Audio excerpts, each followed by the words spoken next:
Good morning, everyone. Welcome to the May 7th, 2026 Palo Alto Architectural Review Board meeting. Can we have a roll call, please? Yes. Chair Chen. Yes. Vice Chair Adcock.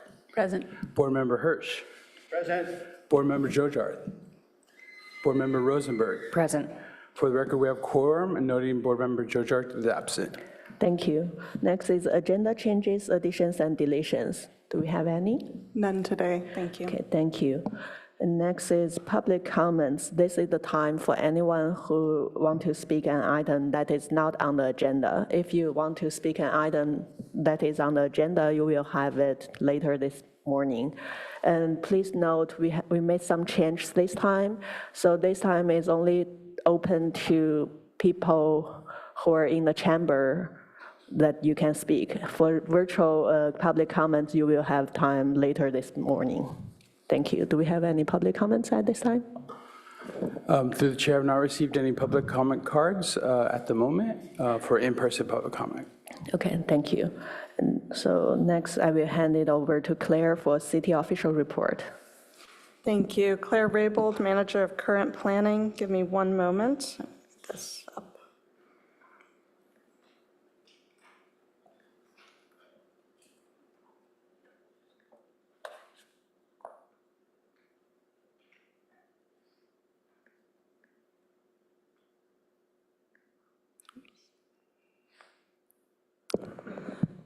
Good morning, board members.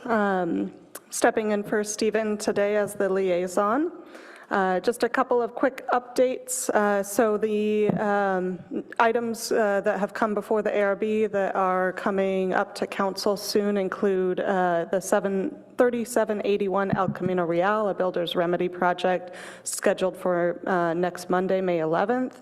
And on May 18th, we currently have scheduled the Coverly Community Center and the retail ordinance. Upcoming ARB meeting, we are planning for the 375 Hamilton parking garage, as well as the 788 San Antonio rezoning project. And meeting schedule, forgot to note today that board member Jogarth is absent, and just noting again that we will be canceling the 6/18 hearing as we don't have a quorum. Please let us know if there are any dates that you'll be planning to miss so we can ensure we have a quorum for any other dates. And with that, I'll turn it back to you. Thank you. Do we have any questions at this moment? If no, we will move on. Actually, I do have a question. So in the agenda, for next meeting, we did have the chair and vice chair elections. That's still happening next time? Oh, I'm sorry, yes, we do have the chair and vice chair elections, yes, thank you.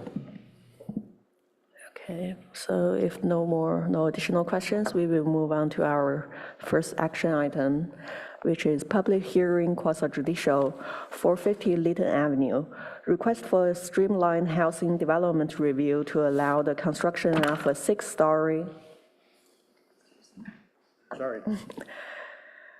approximately 76,400 square foot multifamily project consisting of 72 residential dwelling units on a 0.43 acre parcel.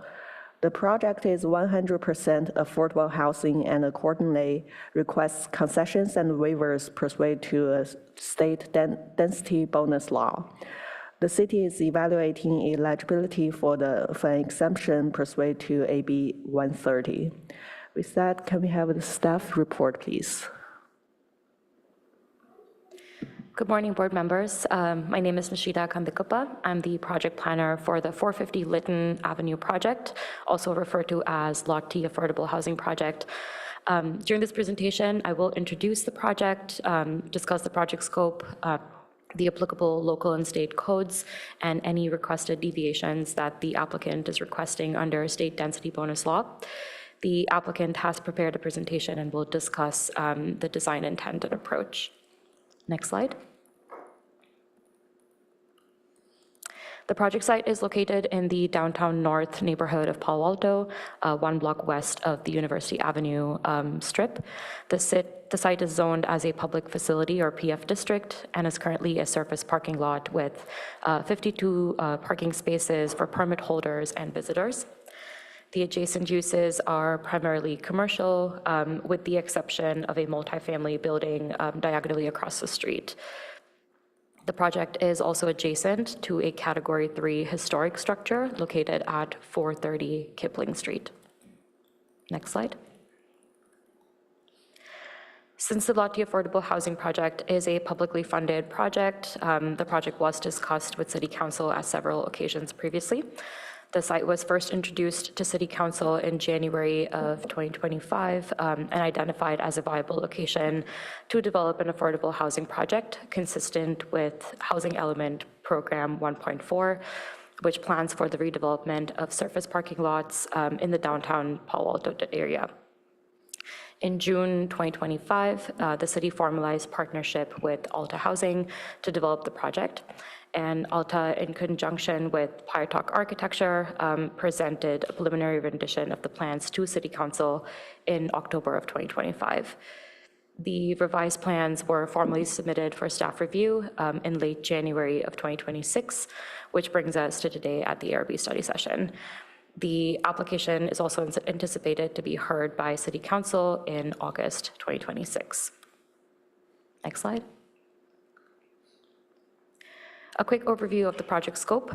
The project seeks to redevelop a city parking lot consisting of 52 parking spaces into a 6-story multifamily building with 71 units for rent at affordable housing units and 1 manager unit for a total of 72 residential units. Although the project is proposing to build at 0 lot line, the massing along the rear and the right, which is the 2 interior property lines, has been accommodated to have building facade variations to support light and air conditions for the residents or the units that are facing those sides.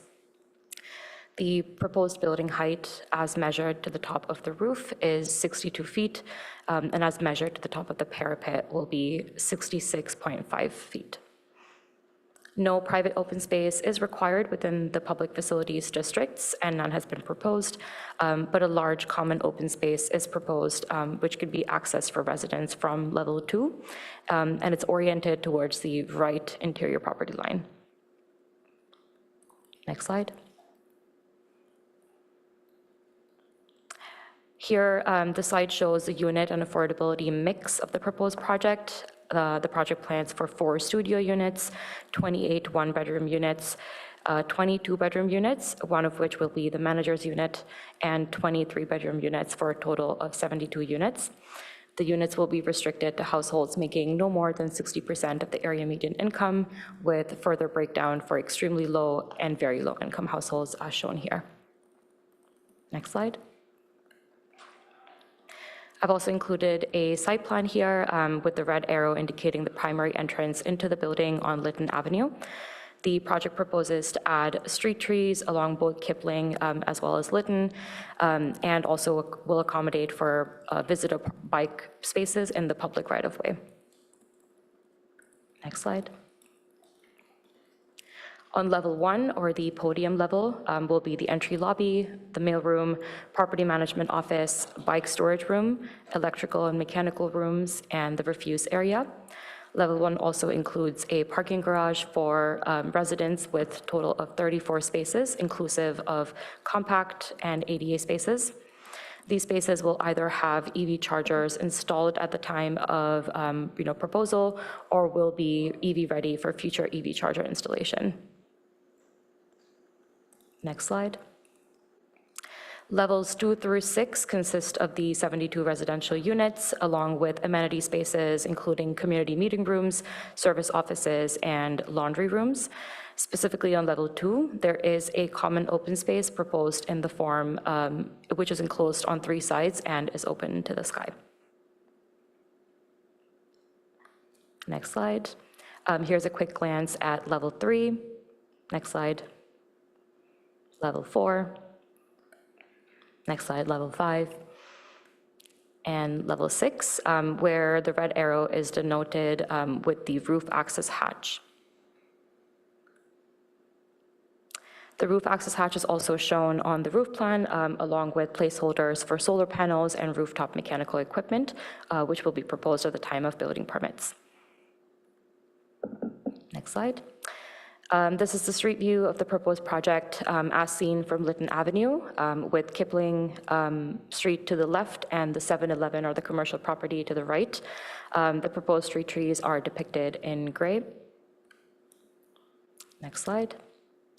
And this is the street view as looking from Kipling Street with Lytton Avenue to the right and the Category 3 historic structure at 430 Kipling located to the left. This applicant has also provided a rendering to better envision the building in context with the surrounding neighborhood.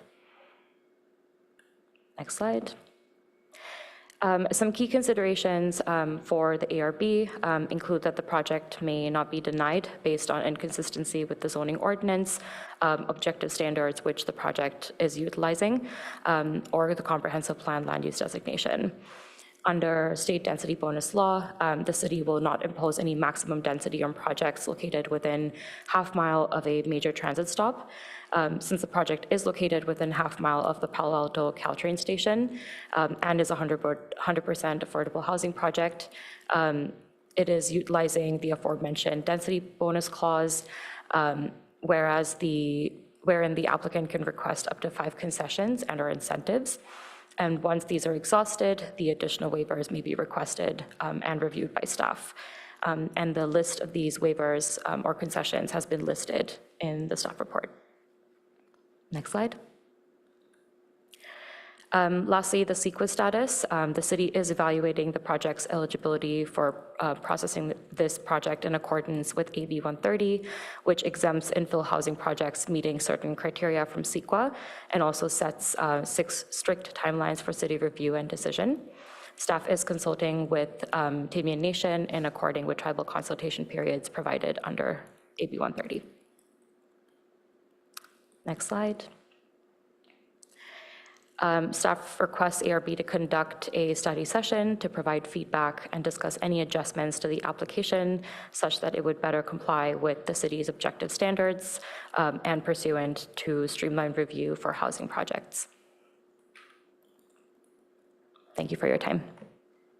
All right, thank you very much. So before the applicant presentation, if we have any questions to the staff, this is the time. Do we have any questions to the staff at this moment? Just one question. You mentioned, this has to be reviewed at a kind of a faster timeline. What is there months in that? Like, what's the timeline for approval of this project? The review timeline is contingent upon AB 130 when the final consultation is completed. So at this time, there's no final date when the decision has to be made, but that will be determined soon. Sorry, just to note, it's final consultation as well as being deemed complete as well. Yeah. So this is not complete yet, is that correct? And generally, under AB 130, we basically have 60 days from the date that those occur, and one 90-day extension at maximum could be requested. We are hoping to move this project forward to council by August, though. I have a question. Some of the letters that we received have mentioned the conflict between it being a parking lot at present and that there are some requirements in the city that have been stated. I don't know if they are important or not, but for the parking lot project, which is sort of tied to this one, is that a correct analysis? Sorry, I'm not entirely sure I understand your question. Okay, I'll repeat it and expand on it. Is it correct that it is tied in some way to the parking lot that's on Hamilton that is intended to replace as well the number of parking spaces that are presently on this lot? The parking spaces that are currently on this site are intended to be replaced at that Lot D parking garage. And Kyle, maybe you could, I don't know if you want to expand on that at all.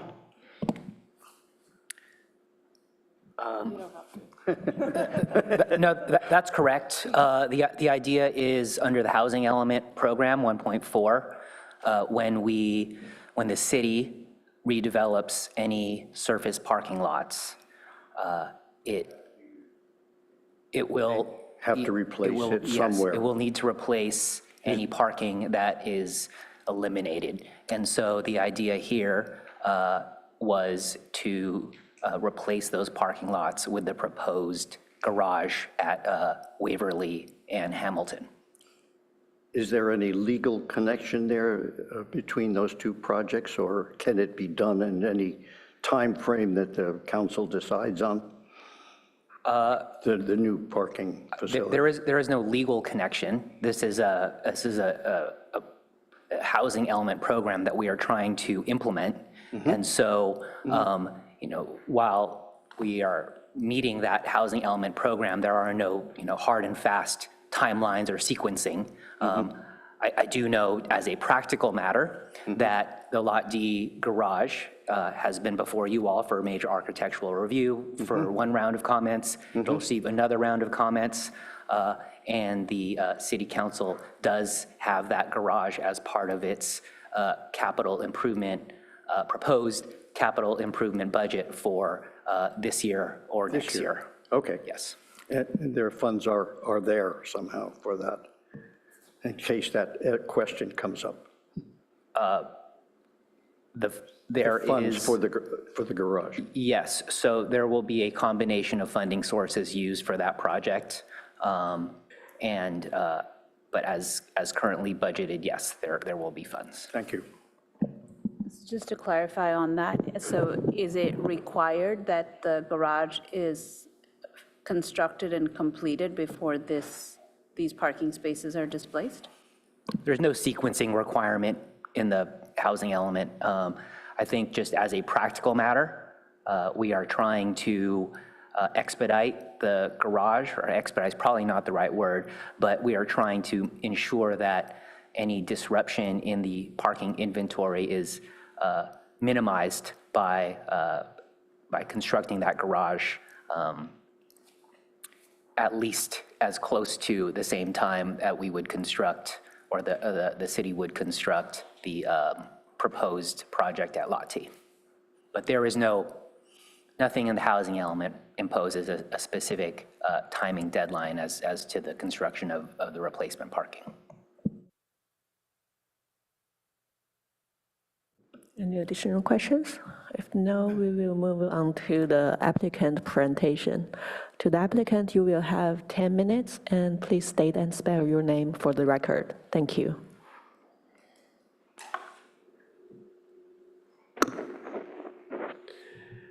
Good morning, members of the board. My name is Carlos Castellanos. I'm Vice President of Real Estate Development at Alta Housing, and I'm joined here by Adrian Steichen from Piatalk Architects, and we will be presenting to you the proposal. We're excited to present to you the proposal that we have here. Just real brief background, Alta Housing has been in a affordable housing developer for 56 years, based here in Palo Alto.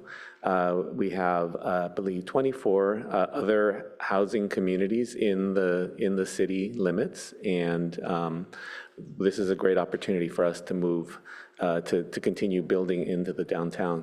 Can we go to the next slide, please? Thank you. Just to give you context, I know you've already seen the aerial plan, but I just want to put it in context to our portfolio that we have additionally 200 other residents or have apartments in the neighborhood here within an 11-block radius. And so this is a great addition to the housing that we already have, providing affordable housing within the downtown area here. Next slide. On this slide, again, you may have seen this slide previously. For our context on this one is that we see this as a great opportunity to have a very efficient, cost-effective development on a very nice rectangular site, and we had this great opportunity to partner with the city on making this a possibility. Next slide. Yeah, and here's just some context photos of the area, just showing us how the current situation is. Next slide. And again, as we mentioned, as the staff mentioned, this is 100% affordable, and we're looking really at targeting families here, looking at half of the units at least are going to be either 2 bedrooms or 3 bedroom units, and really looking at opportunities to have opportunities for workforce and for residents who already live in Palo Alto to be able to stay in Palo Alto. And we are also, like I said, the partnership with the city provides a great opportunity for us to maximize the development opportunities and to minimize the constructability and costs associated with the development. We're trying to really control costs right now. Our financing situation, really actually having a city-owned site where we could lease the property and build on it really makes for a very the financing would be very have a good opportunity to get financed there. Next slide, please. And just quickly going over, before I turn it over to Adrian, our site, what we're looking at, as staff mentioned, is a 6-story development. And that is a decision that we did a lot of analysis with staff and city encouraging to see how high we could go. We did look at higher densities, and then realized and came to a conclusion that having the 6-story development really maximizes the financing opportunities that we have out there. There's almost like a tipping point after when you get taller than this, and so we felt that we were very much maximizing the opportunity that we have here, getting 72 units, almost at about 150 units an acre on this site. And we are parking almost at about half a parking space per unit here too. And really, I think at this point, I'll turn it over to the next slide. I'll turn it over to Adrian to continue talking about the design. Good morning, Adrian Steichen, Piatech Architects. You could go to the next slide. What we started with is extruding the site boundaries. Next slide, and then starting to carve away. We worked with staff and council on orientation of the open space. So we've carved at the interior rear of this, or side of the site, depending on how you want to look at it. Next slide. And then further refining the massing to allow for light and air at units, to shape and make sure that this is an attractive building from all sides, that there is opportunities for fenestration on every frontage. Next slide.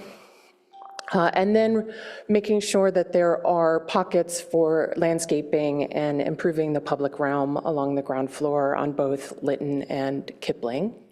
Next slide. And so you can go on to the next slide. We've shared these axonometric renderings, both looking south and showing the building in its context of downtown. Next slide. As well as looking northeast away from the Caltrain and showing some of the taller buildings that are away from Caltrain and showing it in the context of those structures. Next slide. So ground floor, which you've seen, 34 parking spaces, 72 bicycle spaces, the residential lobby entry on Lytton, with residential management offices and associated building services spaces required for the operation of the building, like mechanical, electrical, et cetera.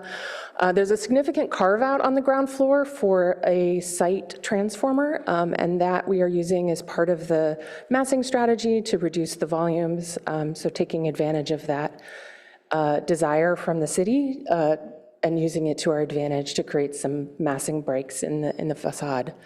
Next slide. You can see the very simple C-shape podium courtyard with community room and community kitchen, some service offices, all sort of associated with that second floor podium landscape area. There's also a laundry room on this floor. You can go on to the next slide. Actually, go back one. The other spaces where we have carved the building to create light and air opportunities, those are being used for stormwater management planters. So where we're not creating outdoor habitable space, we are using it for stormwater management. Next slide. And so the building repeats on the floors above. The carve out for the transformer created the studio unit. The stair on Lytton actually goes all the way to the roof and has a stair penthouse on the roof. The stair on Kipling is the one with the roof hatch. I can keep going. So you see there the roof hatch for the stair to Kipling and the stair to Lytton coming to the roof, and that's been done in coordination with city departments. Next slide.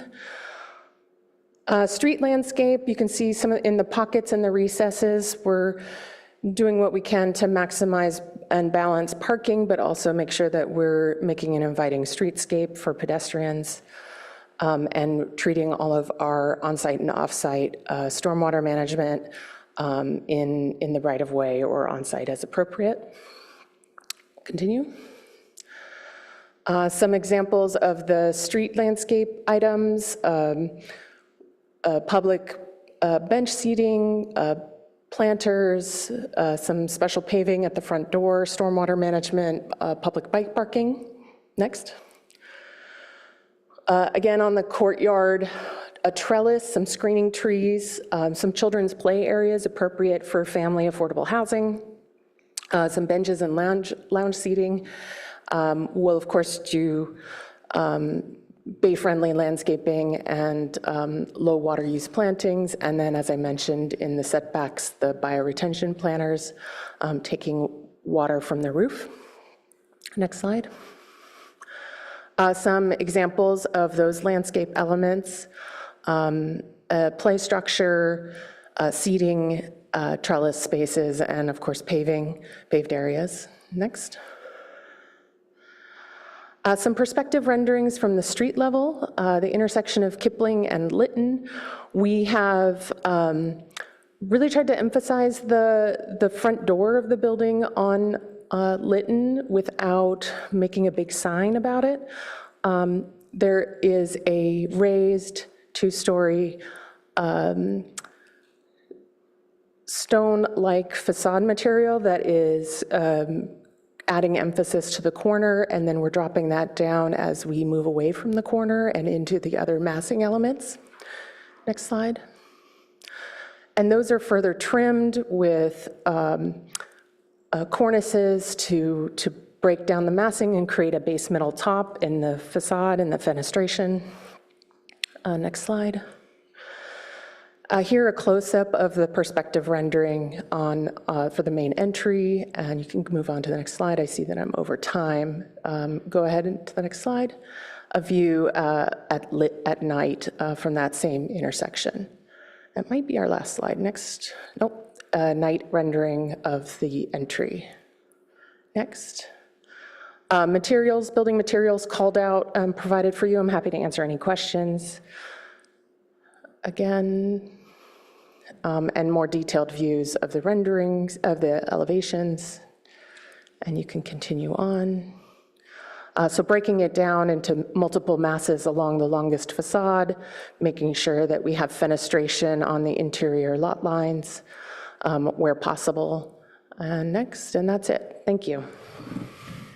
Thank you very much for your presentation. So before the board have questions to the applicant, we will hand it over to the public comments. And do we have any? Do we have material boards here? Is it over there? Okay. Thank you. Do we have any public comments at this moment? Yes, through the chair, we have 3 public comments.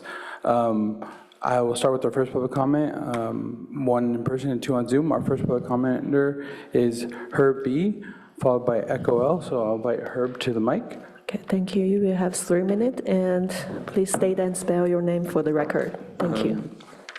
My name is spelled the same way it is on the card I submitted. Herb Borok, H-E-R-B, B-O-R-O-C-K. Chair Chin and board members, when the ARB was created to replace a staff committee that had in the past done design over 50 years ago, it became involved in the public process, including the environmental review process. And so while you would like to have your meetings limited to the design issues, if the environmental issues have not been addressed, it's important to bring those to your attention. I appreciate the comments from Board Member Harrison and Chair Chen relating to the financial and timing respects of the replacement of the 52 public parking spaces that are being removed, but that doesn't address the environmental issues, which are that the 2 parking projects are segments of a single environmental project, and each segment cannot be analyzed separately for environmental review, which means that you can't look at this project solely under AB 130. You have to look at the combination of removing the 52 public parking spaces from here and replacing them at the garage at 375 Hamilton Avenue across the street from the Hamilton Avenue Post Office.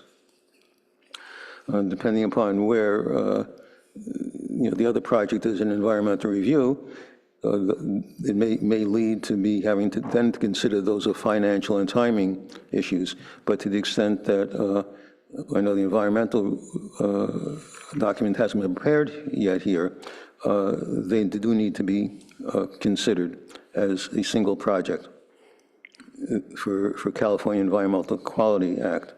Also, the parking lot that's there now replaced on Lytton Avenue, 2 structures. There was on the corner of Lytton and Kipling, I believe, a resale shop, and next to it, was known as the Palo Alto Peace Center, which had a variety of uses, and there's already a history with the Fry site of memorializing a historic situation, even though there's been an intervening use. It was originally for the concerned citizens against the Vietnam War. The resistance, draft resistance also moved there, the Palo Alto Tenants Union and the food conspiracy that bought food collectively in San Francisco markets. And the U.S.-China People's Friendship Association was housed there. And after the project was approved and Prop 13 came along, it was the site of the initiative campaign for rent relief to get on the ballot an initiative petition to get the promises made in Prop 13 for residents. Thank you. Thank you. Our next speaker is Christopher B. Christopher, you may now speak. Can you hear me? Yes, we can hear you. Awesome. Okie dokie. I want to say a lot of things, and I don't have a lot of time, so I may not be as eloquent as usual, but I was looking at this project quite a bit. Obviously, I care a lot about Palo Alto, and boy, there's just no setbacks. I mean, you guys are just want to push this right up to the edge of the street. And, I've been observing this sort of development in downtown Redwood City, and I can't believe how much worse it is. I mean, it just creates such a claustrophobic effect compared to having nice open places. And it's very important to have an interactable streetscape, especially with a large building in a walkable neighborhood like Palo Alto. So I really don't like that you've pushed this out to the edge here. The building should be set back, and there should be plants on both sides of the sidewalk. You've provided minimal on your side, which is just pretty offensive, honestly. It's very unhealthy to live in a urban environment. You cannot really breathe very well out here with all the pollution, and you absolutely need to have more plants. So this has got to be pushed back. And, if you got to put an extra story or whatever on top of that, that's okay. I'm wondering if the courtyard is interactable by the public. That would make this a lot more of an asset to the citizens of Palo Alto. And I couldn't really tell from the stuff I was looking at today. I feel compelled to speak out. I hear a lot of this, we're going to build affordable housing. It's going to be cheaper. But affordable housing is subsidized housing, which means that this project will raise the rents of every project around it, even more than all projects do that, but subsidized projects will do that even more. So in the effort to lower housing prices, this will not help. But I should also say, because I've been hearing a lot of hysteria, building houses in Palo Alto will not lower the price of housing. Housing is a global commodity. There are about 2 billion houses in the world, so you would have to build, 100 million, 200 million homes to significantly put a dent in the price. I'm running out of time here, so thank you for listening. Our next speaker is Echo L. Echo L, you may now speak. Oh, hi, everyone. I think with respect to the proposed San Antonio rezoning, has the city and the school district completed a, comprehensive assessment of the potential impact on public school capacity within the affected attendance area? So specifically, could the increase residential density result from the rezoning create enrollment overflow pressures at the school, especially for the middle or high schools? And if so, what sort of mitigation measures are being planned to address potential overcrowding, class size increase or boundary adjustments? Yeah, thank you.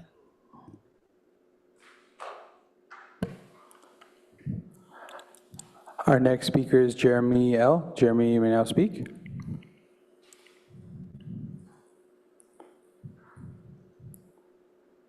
Hey, good morning, ARB. Really lovely presentation from staff. I'm Jeremy Levine, speaking on behalf of Palo Alto Forward. We are committed to promoting housing affordability and multi-mobility transit options in Palo Alto, and we're really excited about this project. We think it would be a lovely addition to our downtown. It's designed really thoughtfully. We're hopeful that the ARB will provide its architectural insights and urge this project to move forward, just as the council did unanimously when they last discussed it. So thank you all for your time. I'm looking forward to your discussion. And through the chair, that concludes public comment on this item. Thank you. Thank you all for your comments. So we will back to the applicant. You will have 15 minutes to rebuttal if you want to respond to any public comments at this time.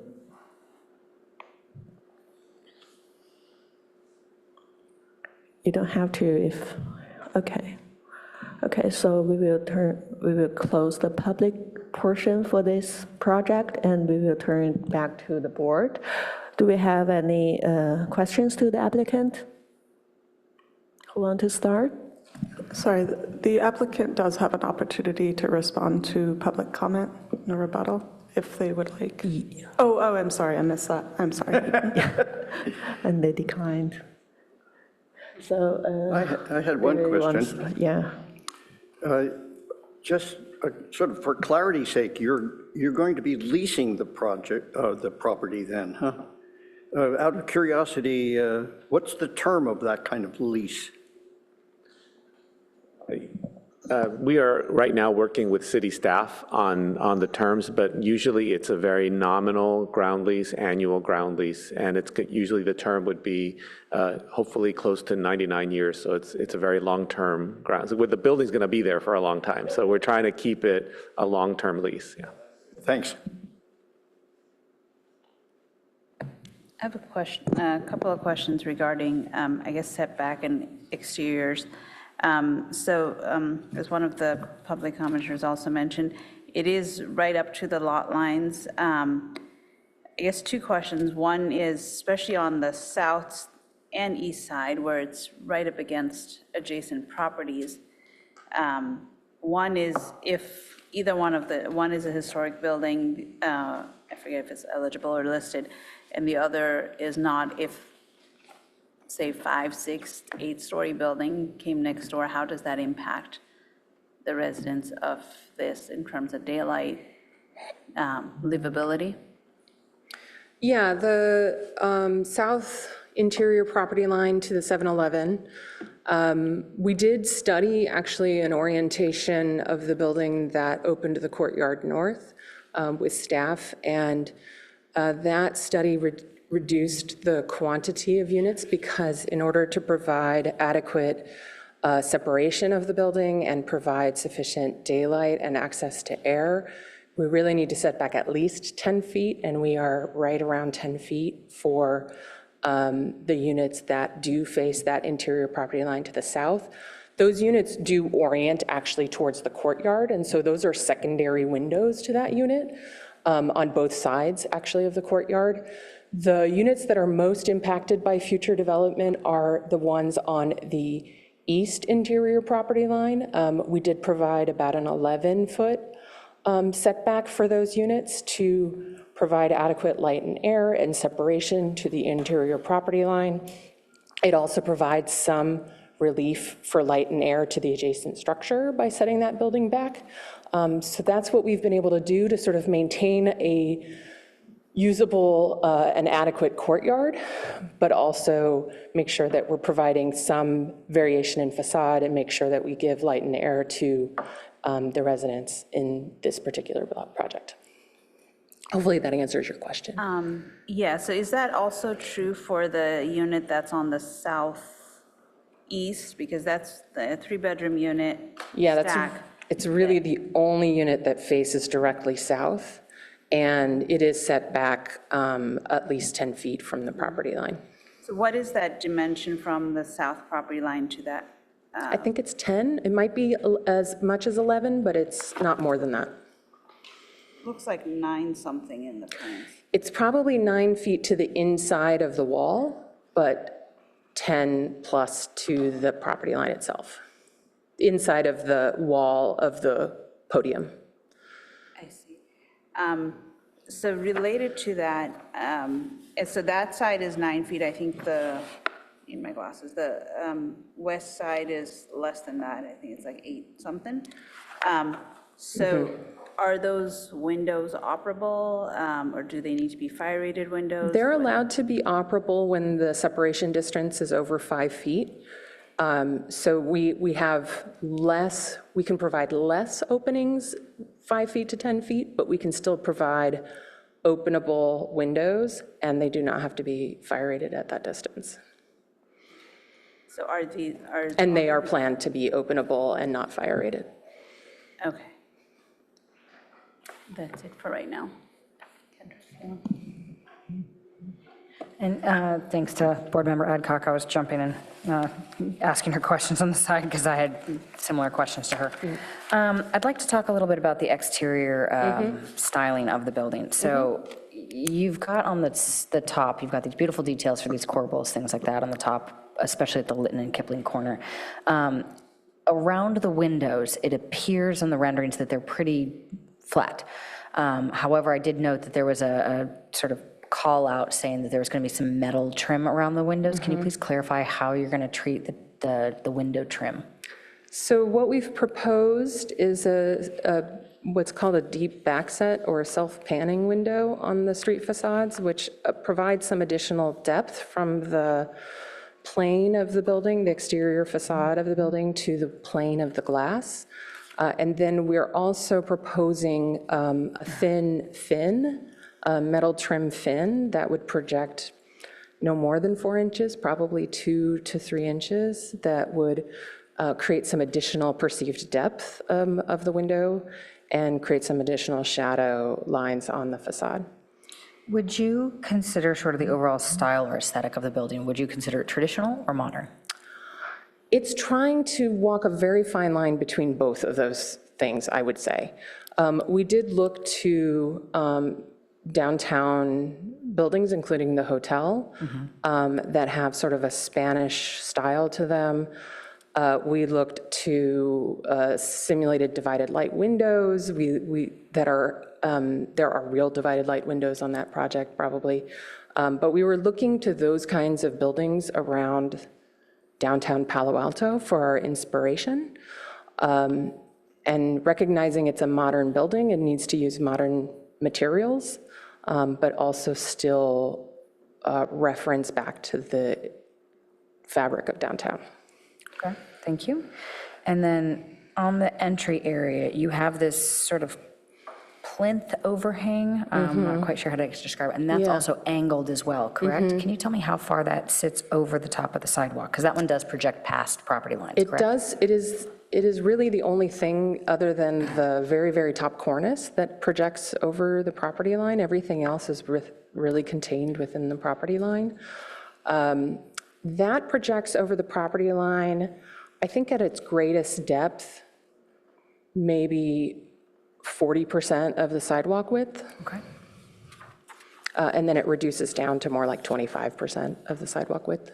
Great, thank you. And then for the residential garage entry, can you tell me a little bit about what that system will look like? Is it going to be a garage door? Is it going to open and close overhead? Is it going to swing in? Is it going to be chain link? What are we thinking? Planning for a overhead door.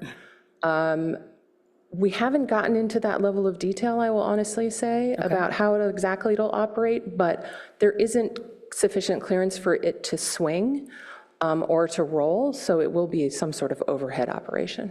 And then in terms of styling of it, do you guys have any ideas of how you're going to angle this, the aesthetics of it?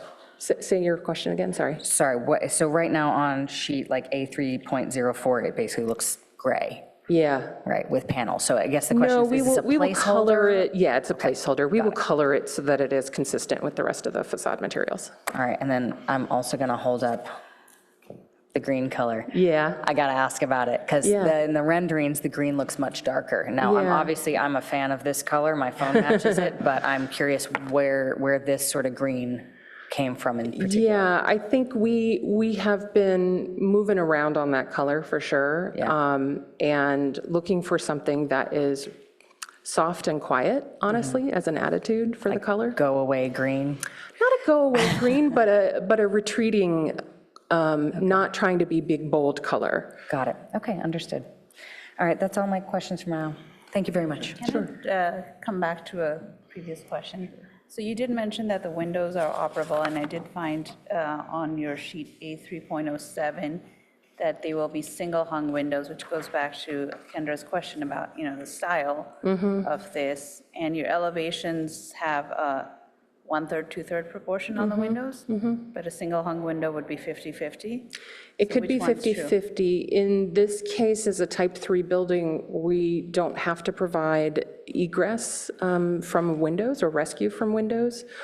And so the opening percentages can be smaller. In a family building, we also want to be considerate of fall protection for small children. So we are still, I think, working out the details of that exactly. But the other consideration is operationally and for maintenance, the single hungs operate and maintain better than a casement window would in the same configuration. But isn't a single-hung window, correct me if I'm wrong, kind of the line is down the middle? It doesn't have to be. It's most commonly. Sorry, I'm going to jump in here. I didn't know that you guys don't have to have emergency egress compliance with the windows. In a type 3, you do not. It's a building code thing. It's not a planning code issue. So in theory, if there was a fire in this building, the windows would not be an easy access escape route for the people who are living in this building? They're not required to be. Understood. And the way that they are designed right now with the 1/3, 2/3, that opening would These- basically be a 1/3 opening, is that correct? Correct. Okay, thank you. I have a couple of questions on the parking garage as well. Sure. So for the parking space here, are they assigned to the units above? You have 72 units, and then you have 34 spaces?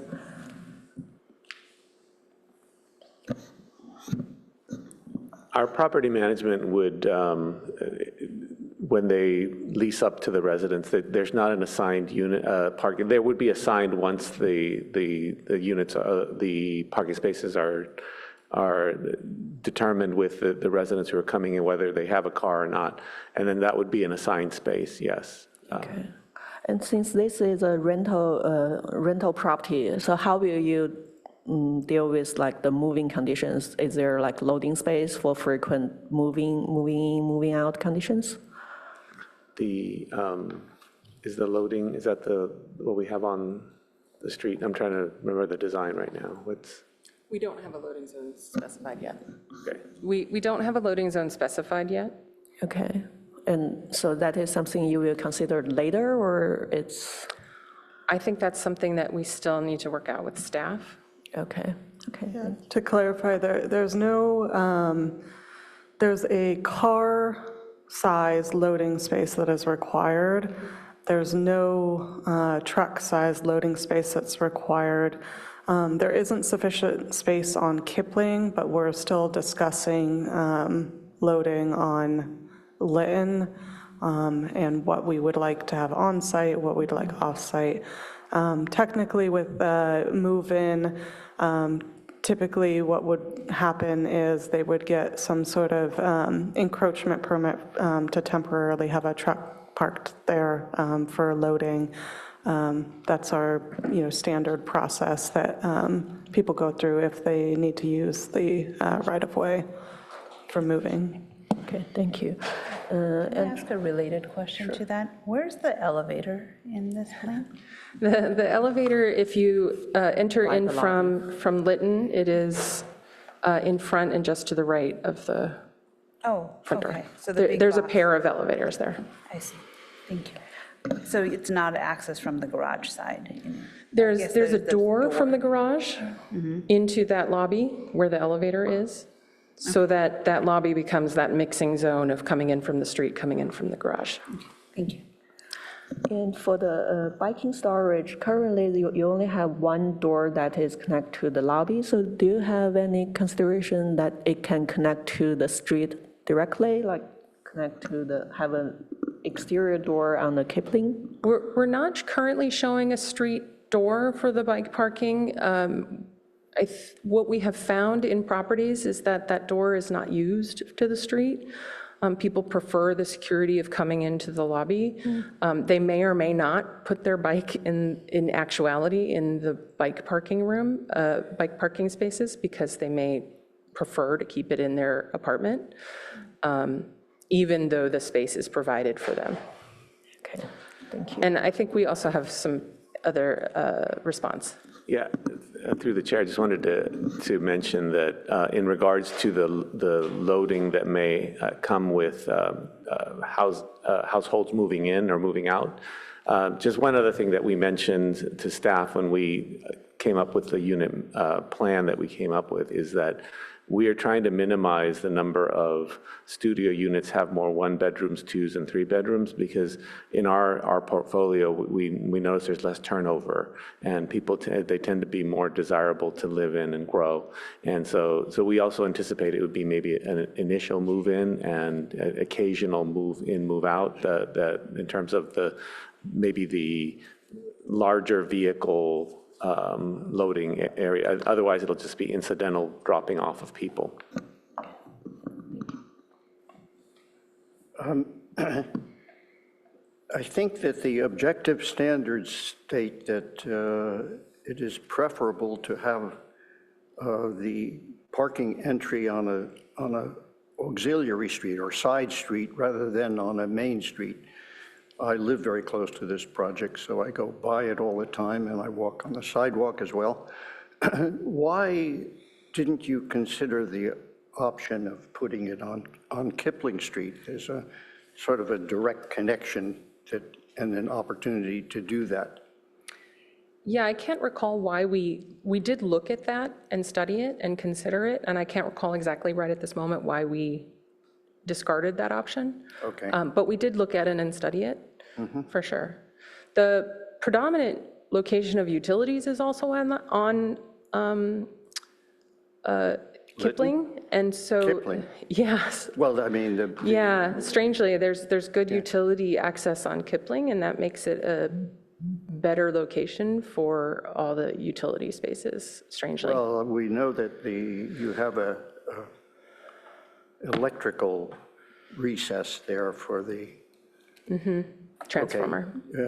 What are the other utilities? There are, there's storm and sewer in Lytton, but I think all of the utilities are in Kipling. Are they at the area where you would have, if you would do that, connect into the major entry into the building off of Kipling? Are they in that area at all? I don't recall off the top of my head, I'm sorry. Yeah, okay. Yeah.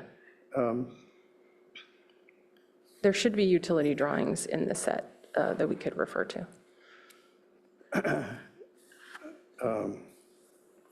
Let me just get back to my list here. So the other issue is that the actual parking on, on Lytton, the actual entry on Lytton, that is perhaps now a somewhat heavy trafficked road to Middlefield and up to Alma. But the area is going to grow. In the future, there's going to be more traffic on Lytton, for sure. There are advertisements, as a matter of fact, out on the street saying some building is for sale nearby. So one would imagine that area would grow. Is it possible to move the parking to Kipling? And I have an alternate thought about that, but mentioning it, I think I'll mention it now. The street itself, the street front, the 7-Eleven store has a dead wall all along that side. And then you're going to come to your parking area, your entry, garage entry. As a pedestrian street, Lytton is certainly more used than Kipling is. What made you make a decision to put your parking entry on that street and further interrupt the potential kind of passage of pedestrians on the street?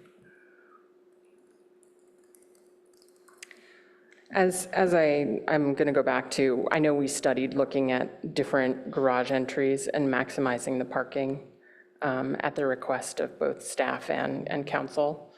But I don't recall at this moment why we chose one over the other. Lytton is a larger street and has better access to the network and the arterial network, connector network of the city. And so in that sense, I think it is not an inappropriate location for garage entry. We can certainly look into that further before this project goes before council. I do have a vague memory that there was some component of considering the historic uses as well and trying to have the garage not be located across from those residential and from the historic uses. On the north side of Kipling? Yeah, exactly. Yeah. Thank you. There are really only 3 or 4 houses there, right? Could you repeat the question? across Kipling. There are 6, it looks like. There are 6 of them, but I think they're all currently commercial uses except for one. Yeah. It was also, I can't recall if it was part of the consideration, but Kipling is also a very narrow street. It's fairly narrow. Yeah. Okay. Yeah, just I walk that street all the time. And I think that thinking about, well, maybe this should come afterwards in our considerations here. Let us, I'll leave it for the moment.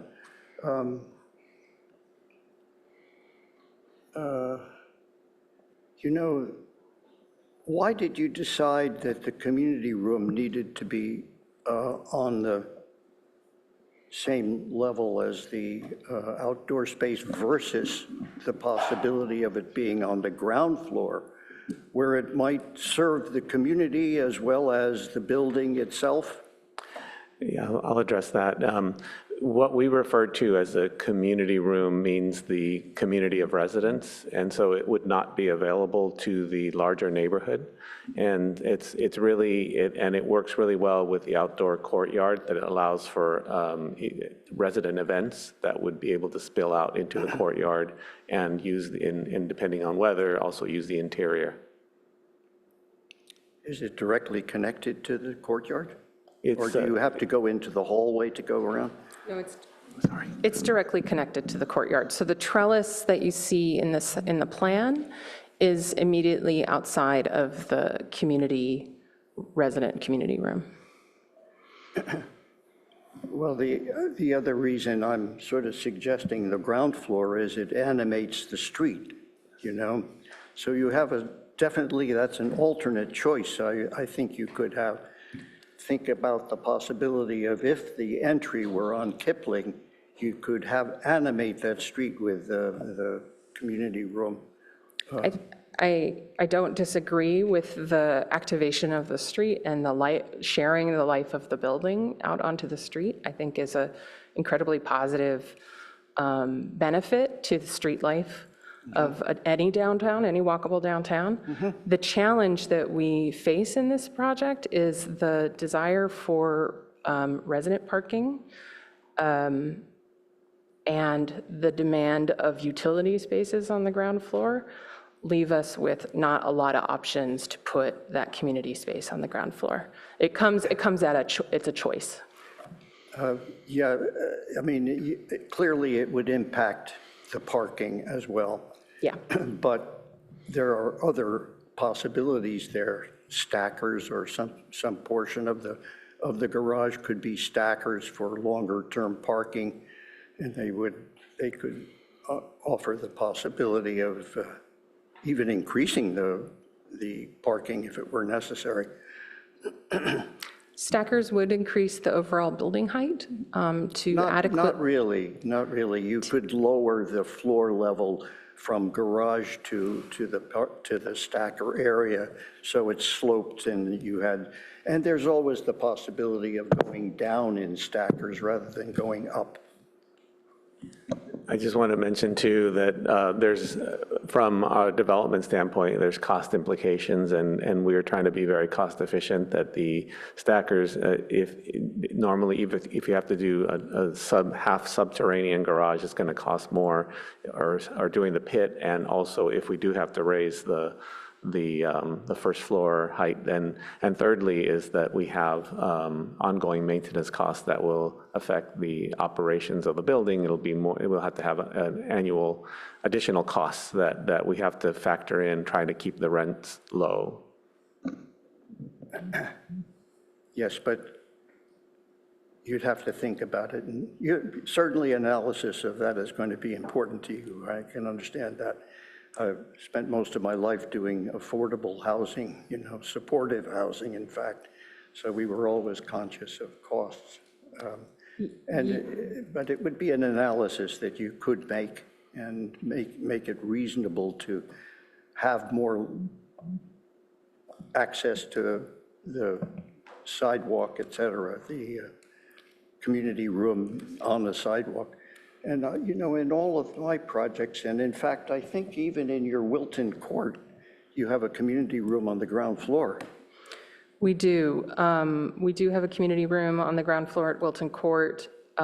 We did also dig down to do a second level of garage. That coupled with the EV requirement was a significant cost add to the project that would not have been present without having to excavate that project. I have another project in another jurisdiction that planned for stackers and ultimately removed them for cost reasons. Another affordable housing project. Did it, just out of curiosity, did it include stackers for the whole of the garage area? Yes. So this might only be small percentage of stackers because it's only making up for the floor space that you'd be losing if you moved a facility down. And the other thing to think about is that actually you have around your open court, you have a lot of mostly residential units. You have the community room, but you also have mostly residential units looking at. So it wouldn't be wrong to increase the number of units to fill in the community room if you moved it to the ground floor. Yeah, certainly the trade-off is an additional unit or two on the second floor and loss of parking, and so the parking ratio would go down. Or stackers would make up for it. I think that it's unlikely from a cost perspective that the project would utilize stackers. I'm saying that as an architect, and what I see happening every time we consider stackers, they get removed. They get killed in the process. Yeah. I could imagine that if it takes maintenance, a lot of maintenance, and I could definitely imagine it if there were a lot of them. But if there were not a lot of them, it might be a reasonable alternative. We can look into it, but I do also have two anecdotes of two projects, one that just started construction in downtown Mountain View that we removed the stackers to get the project to actually be able to finance, and now it's under construction. And another one that we're going to start construction this fall in Mountain View as well, where we remove partial. They're both partial stackers. Like Partial stackers. Yeah, and in the second project I'm talking about, the one starting this fall, is the first floor had some stackers. We had 2 levels of parking. So actually we still kept the 2 levels of parking, but we took out the stackers. And it really saved and reduced and lowered the building height and saved a lot of money. So I understand the point, and we can revisit looking at it. I think the idea of activation is important to us. Thank you. That's a pretty good answer. Just see. David, can I jump in here with another question about the parking lot while we're still looking at it? So I've circled on the screen this one parking space in pink. Do we really think that's going to be a usable parking space for someone to come in and make that 90-degree turn to park there, and then as they're trying to back out to get out this way, right? Like, it's a tight spot snug up against that wall there. Can you comment? It's a tight spot. It has the same clearance to the wall that other spaces have in the garage, which meet the parking standards of the city. Understood, but when you've got a car coming in this way and this one's like trying to back out, right? Sure. I imagine that would be an expert rear in parker and yeah, I'm like forward somebody out with a motorcycle is going to take that one and just call it a day. I mean, is there any thought to like turning it into motorcycle parking or something like that that's just got a little bit more maneuverability? Because I'm almost don't want to count that spot because I just don't see how people are going to have a easy enough time getting in and out of there. And then sort of related, I don't disagree with you. Yeah. Sort of related is if you guys did explore this concept that this is an in and out space, you've already got these sort of corners nicely notched out. And then in theory, this would be your 1, 2, 3 spaces there. But it does look like you would lose those 2 spaces overall. So you'd be down net 2. I think we would only, the drive aisle is 24 feet, so it's not quite wide enough for 3 spaces. Got it. Okay. So I think it would be replacing the 2 at the alternate entry with Two over the here. two over there and the loss of the two Yeah, on then the you- inside corner. Then you'd be net -3. Okay. Yeah. Perfect. Thank you. And that may have been the reason why we didn't do that. Okay, well, that one's not there anyway. Yeah. That's all right, though. Okay, thank you very much. And David, thank you for letting me interrupt. How important is the room that is kind of in the center of the building there? Yeah, right there. Yeah. How That important is is that? maintenance, office, and storage. There's often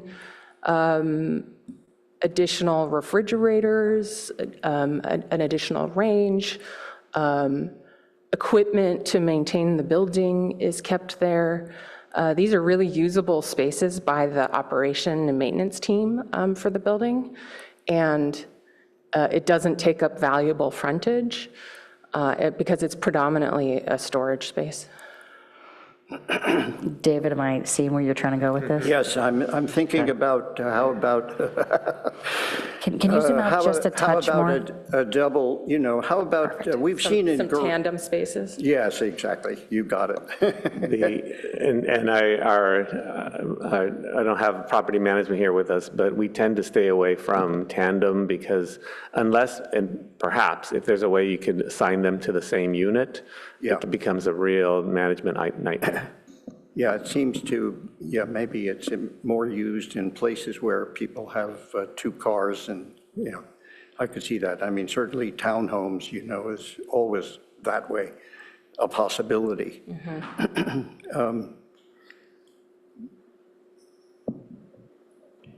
So but you haven't explored the possibility of using a piece of that space that way. Well, maybe you have. I think, overall, I see the planning of this building is pretty tight in terms of the way you fit all the units in. But some of these things we've been talking about, it seems to me you might be considered, especially this use of the secondary, the Kipling for main entry for the parking. Because the issue to me, of the Lytton sidewalk is really kind of critical there, and if you consider that it would be something that would animate the facade on Lytton, I think it's really a very important thing to consider, I would hope that my fellow board members see that too. And we didn't discuss whether we all looked at the site, but since I'm the one who goes by all the time, I know exactly what the feeling is there. And the 7-Eleven, wall is disgusting, frankly. And the 7-Eleven entry of cars from both sides is also just not a working corner. It's a terrible corner. And it doesn't make a corner either, it's a dead parking lot corner there. So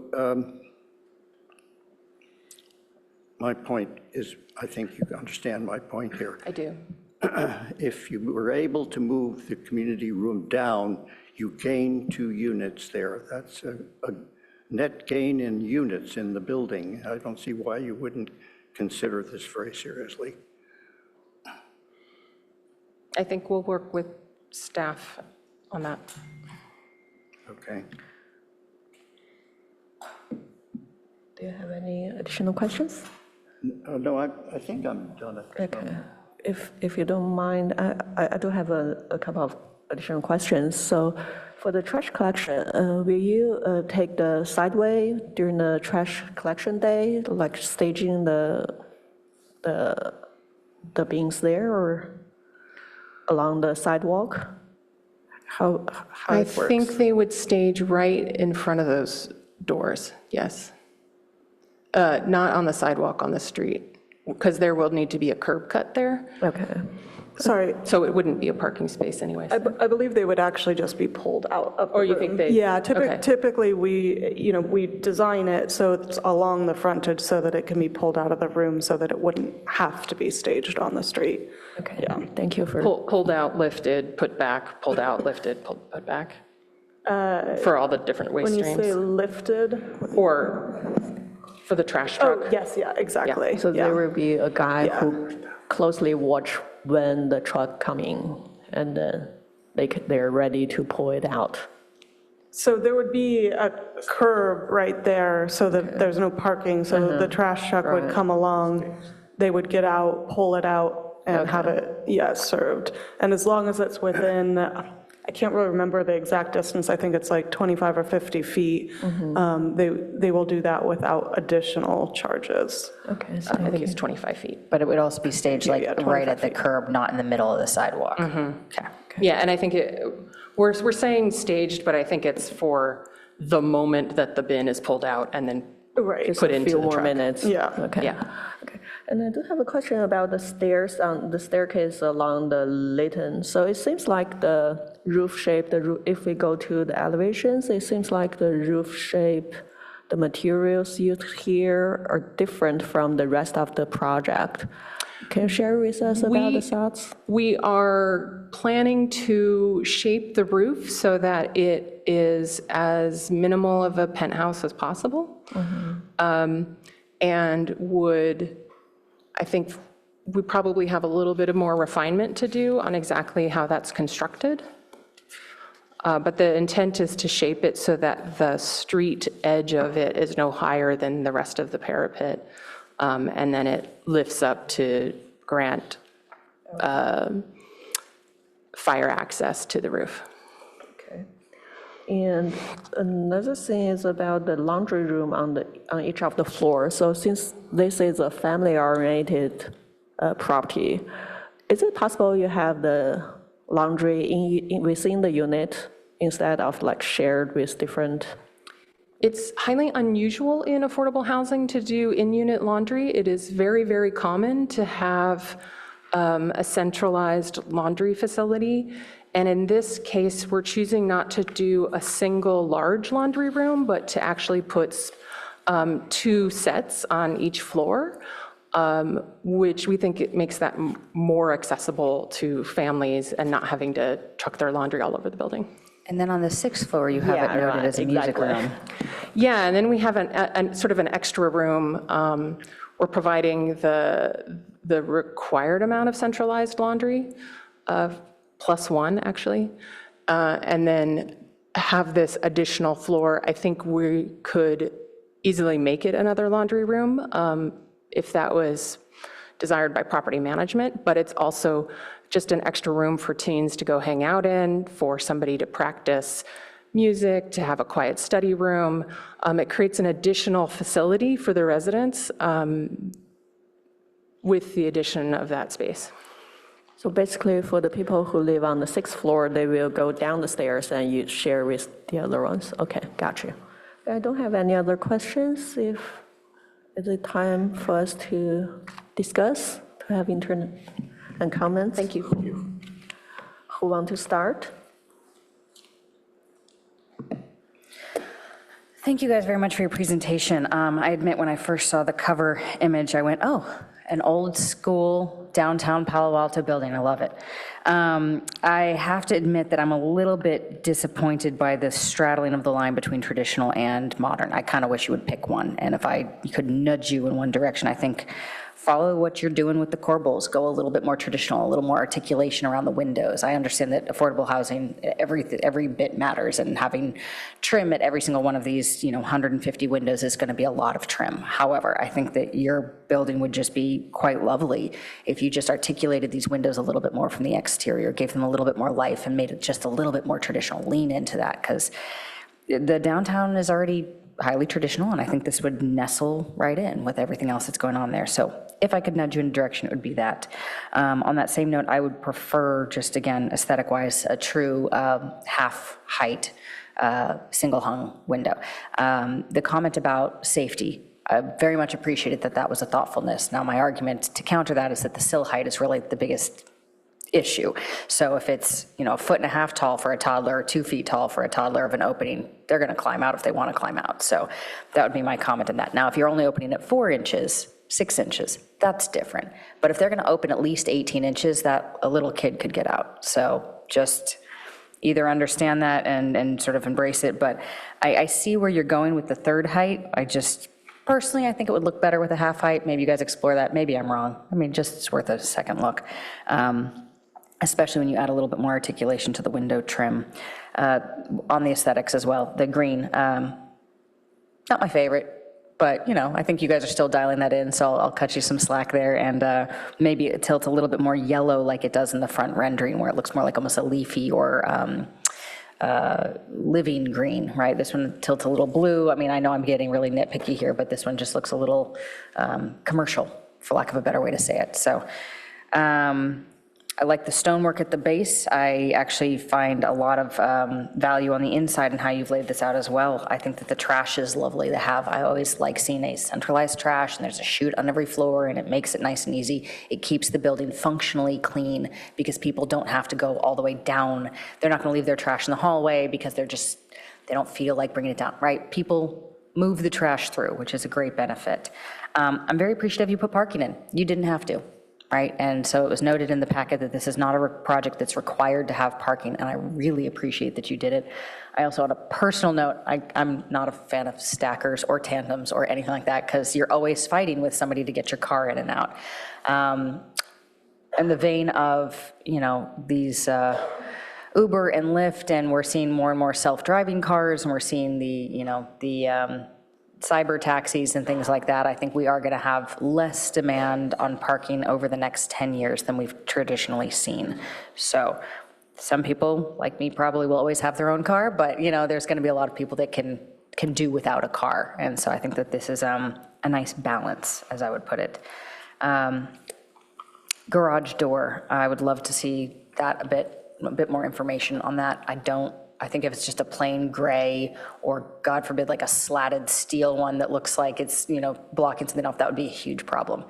To David's point as to whether or not the parking should be, or the entrance should be on Kipling or Lytton, I'm kind of ambivalent, to be honest. I kind of like that the facade of the garage door next to the entrance, there could be some balance there. Maybe it's a wood look metal, something like a Clopay garage door. They do wood look metals. I know that's residential, but something like that could add a little bit more life and vitality to that streetscape.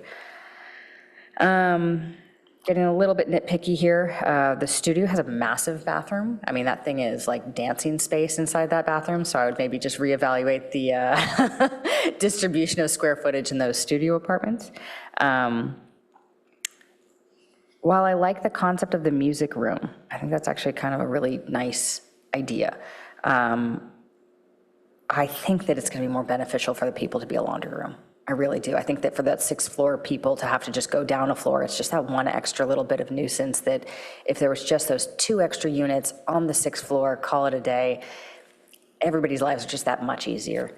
I'm going to wrap up here because I know everyone else has comments as well. I think my last item was that the manager's unit being on the 6th floor, I'm curious why that would be on the 6th floor versus the courtyard floor. I'm wondering if actually being on the courtyard is a benefit or a hindrance, and whether that's going to be an easier to rent unit, or if it's better to put the manager at the ground level on the courtyard, and then if there's people in the courtyard too late at night, the manager can holler out their window.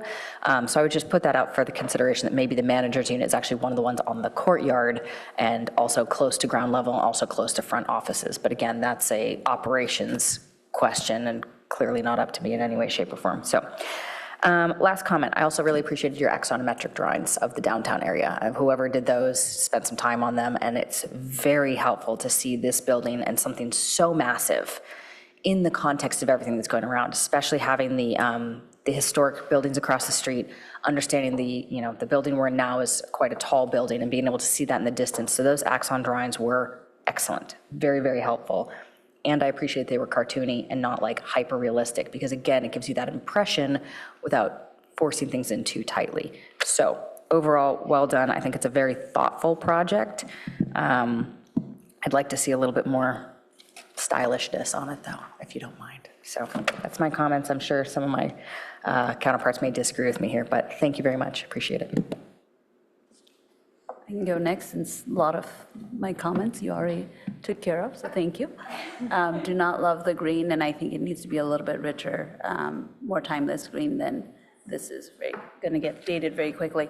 On the style as well, I think I agree with Kendra on the windows and needing a little bit of trim. You're spending money on fins. I think trim and embracing the traditional look is a better use of that money than the 2 or 3 inch fin that you were talking about. It's not going to give you any sun shading with that. Might as well use it for detailing the window instead and having a standard single hung.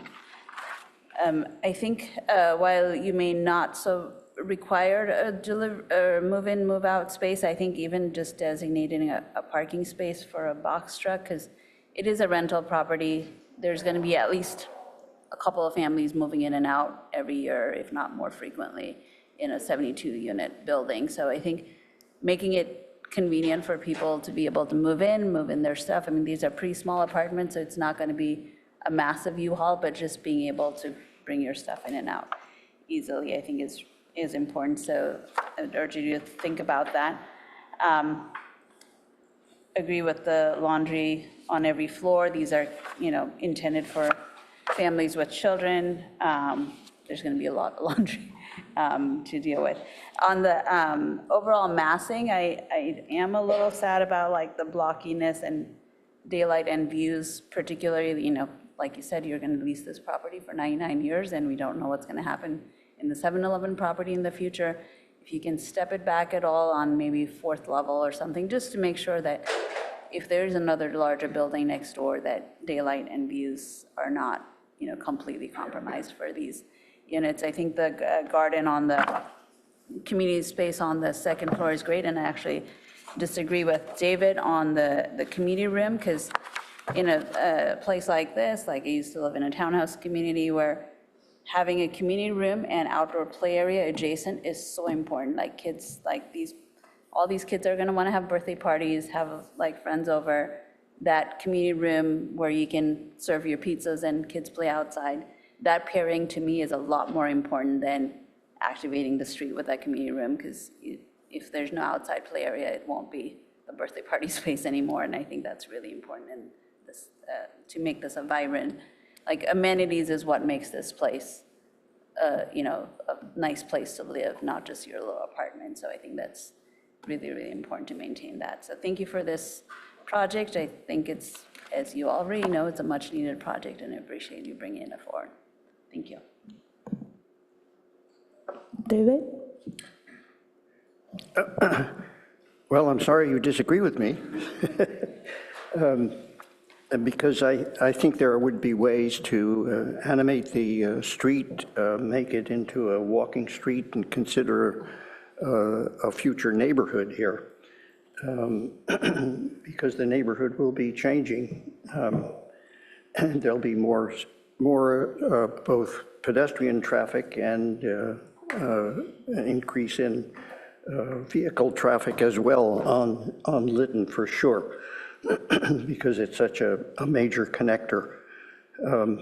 And, at present, in fact, there's neighboring parallel streets to Lytton that are being used from Middlefield that would be better served, frankly, if there were a little less traffic, because they're all residential streets.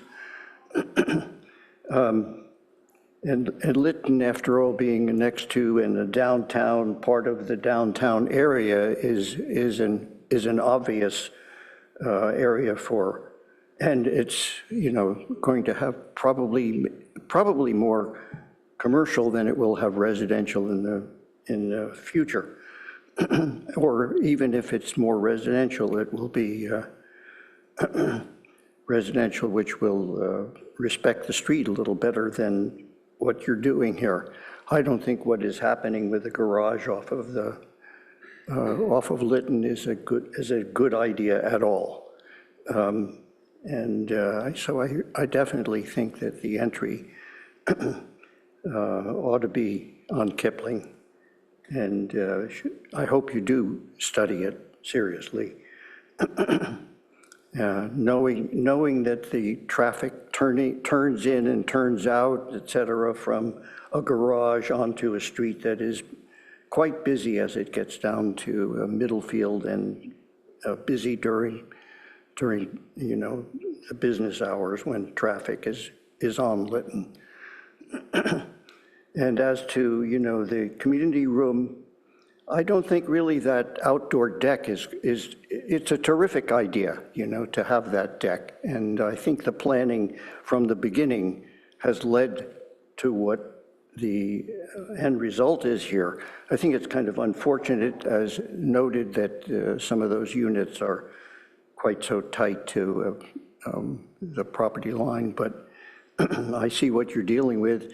So that in some way, if you actually had other residential onto the courtyard for the two units that could make up the community room space and move the community room down to the ground floor, you would add to the actual community use spaces in the building, and that would really be a benefit to everybody. I think a party room, et cetera, even a game room for lots of kids that you have here, if it's going to be, it could be easily on the first floor, that you have that possibility on the first floor. If it's set back, there could be some separation from the street, but it would animate the street and make the street the Lytton portion of the street much better, and not interfere that much with the Kipling, which is a very low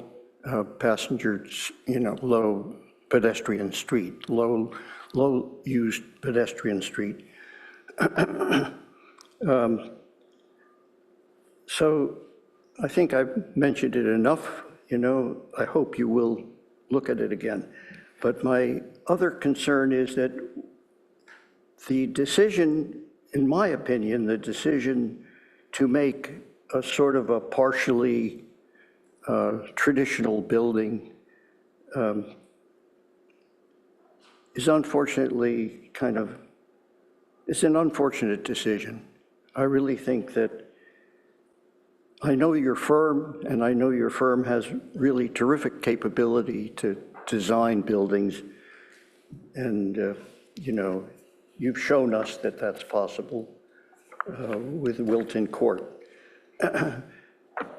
If you're going to use it, if you're going to go to a traditional form like this, then why not make the entire cornice around the building consistent, all parts of the building?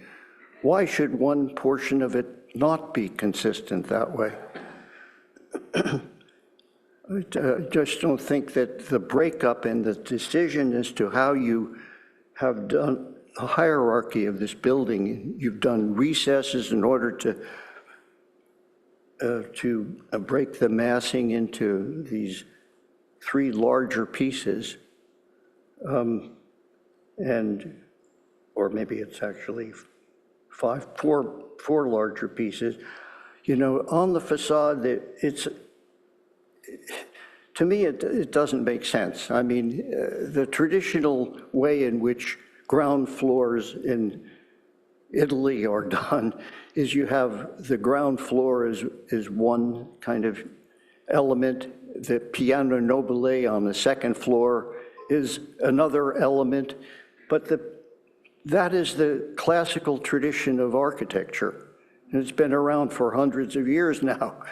And to actually put a facade on 2 floors of a building and it takes up one corner of the building, then go the rest of the way with it and just do the whole building that way.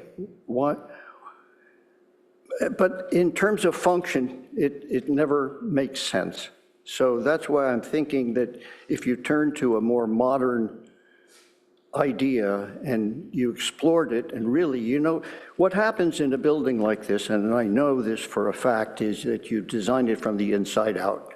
You design it for the number of units you need, and then you sort of decorate the outside with something that you think is going to fit the neighborhood. I think the proper choice is to use your imagination as architects to do something different, do it with materials, fresh materials.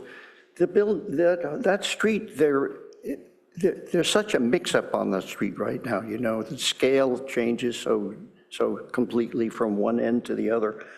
And you have commercial buildings on part of it, and then you have, you know, smaller buildings. It's a mixed, I don't think it kind of hangs together. So there's the possibility of doing a more modern building on that corner would be a much, much better expression. And how you do it, you know, then you sculpt it from the outside in some way that you make it work. Or you change materials because you really are using traditional materials in a way that I don't think is appropriate.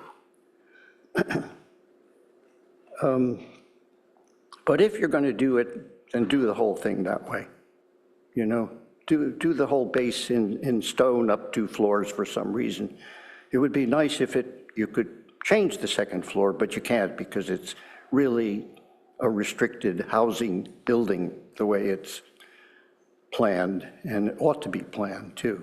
If you had a 2nd floor with common spaces, et cetera, even at the corner, that might be a better way to consider it, you know? If you were going to just do the corner, then do the corner and do it maybe, you know, so that you made more of an expression out of the corner of the building.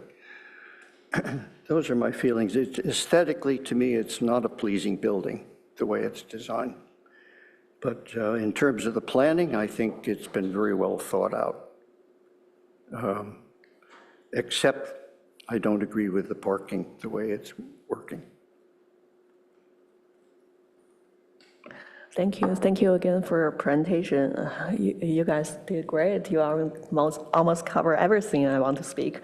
So yeah, so I think generally speaking, this project in this location is a wonderful idea. It is in the North Palo Alto and it's close to downtown. So I think, and especially this project is family oriented, I think it's really a good addition to downtown area. If we zoom out to see citywide, we have lots of multifamilies on the south side along San Antonio and El Camino Rail. So this project is a good balance between south and north. And also it could be a good relief from the south side of the Palo Alto. So I do appreciate it. And speaking of the parking entrance, at first I thought, yeah, Kipling could be a better solution, but when considering, since you already speak about you studied and compared the 2 entrances, and also the staff mentioned there may be some restrictions because of the historic building across the street. So if that is the case, I think it makes sense to just leave the garage entrance as it is. And for the massing of the building, I do appreciate that you add additional details on top of the roof, the corbel on the top, and also bring the stones up to the 2nd level to treat the corner unit to be different, and also lower the stone portion to the rest of the building. So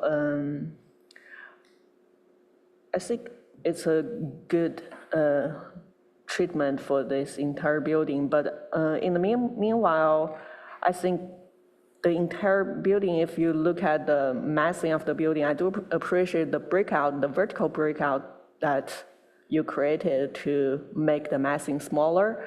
However, I'm wondering whether you could do the rest of the building, say, if you want to emphasize the building corner, the corner element, could you please consider at the top, you also have like an additional horizontal band to visually lower the rest of the building. And then you can, the corner element to be more emphasized, just like what you did for the stone material on the lower floor, so that it could make it different. Other than that, I don't have any additional comments. To my colleague, if you want to have any other additional thoughts on that. If not, we will close. Or do you have any questions you have for us? Okay, all right. If you'd like, it might be helpful. I was just kind of putting together a quick summary. I just want to, do you think that's okay if we can maybe run through, make sure we captured your comments? Yeah, that would be a appropriately? great idea. Would you mind to put it on the screen or? Hold on, I don't quite have it in a format, hold on. They're still in kind of rough notes, but let me pull it together.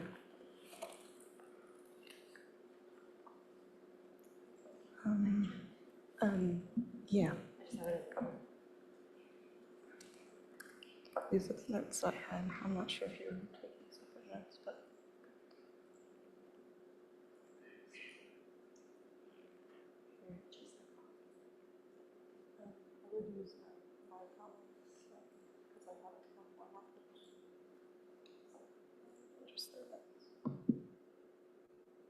Give us one moment. Sure.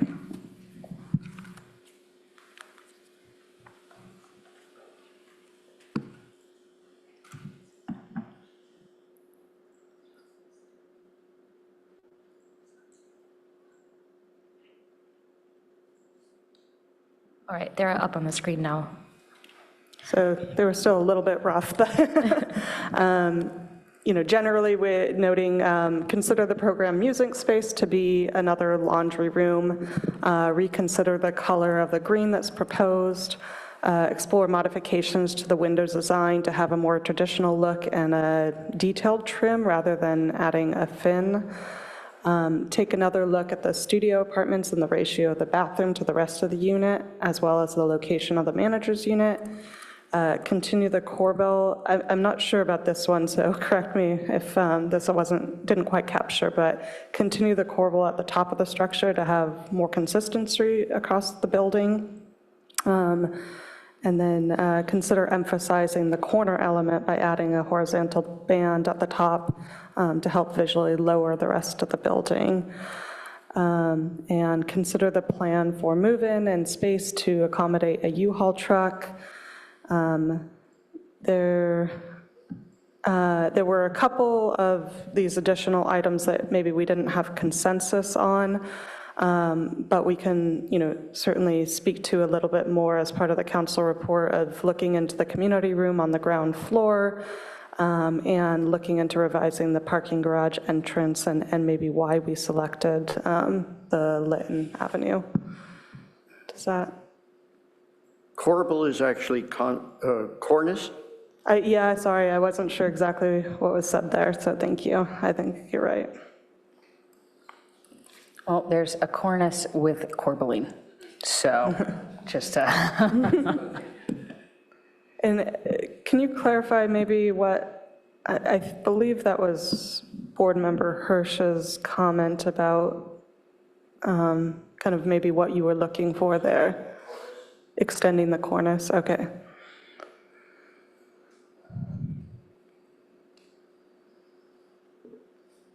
And hopefully that's a generally good summary. Let us know if there's anything we missed. I guess just on consensus, that right now as designed, the corner is different with the double height, two-story, the stone portion and then the corbelled cornice, and just that corner. So I guess it's kind of, not to, direct too specifically to the architects, but either if that cornice with or without corbel is continued to the other sides, then other blocks, then that whole, corner being different gets more watered down, so then consider how that would then impact the other facades as well. Okay, thank you, noted. Okay. Yeah, looking good here. Okay, so I will close this item here, and we will take a 10 minutes break and come back at 10:27. Thank you.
So welcome back. So we will move on to our action items number 3. Public hearing quasi-judicial 808-814 San Antonio Road, proposal to rezone the subject properties from PC-5622 to a new planned community planned home zoning and to redevelop the site with an 8-story, 174-unit residential building with certified below market rate units. CEQA status, an addendum to the previous certified housing incentives program expansion and 788 San Antonio mixed-use property EIR is currently being prepared. Can we have the staff presentation, please?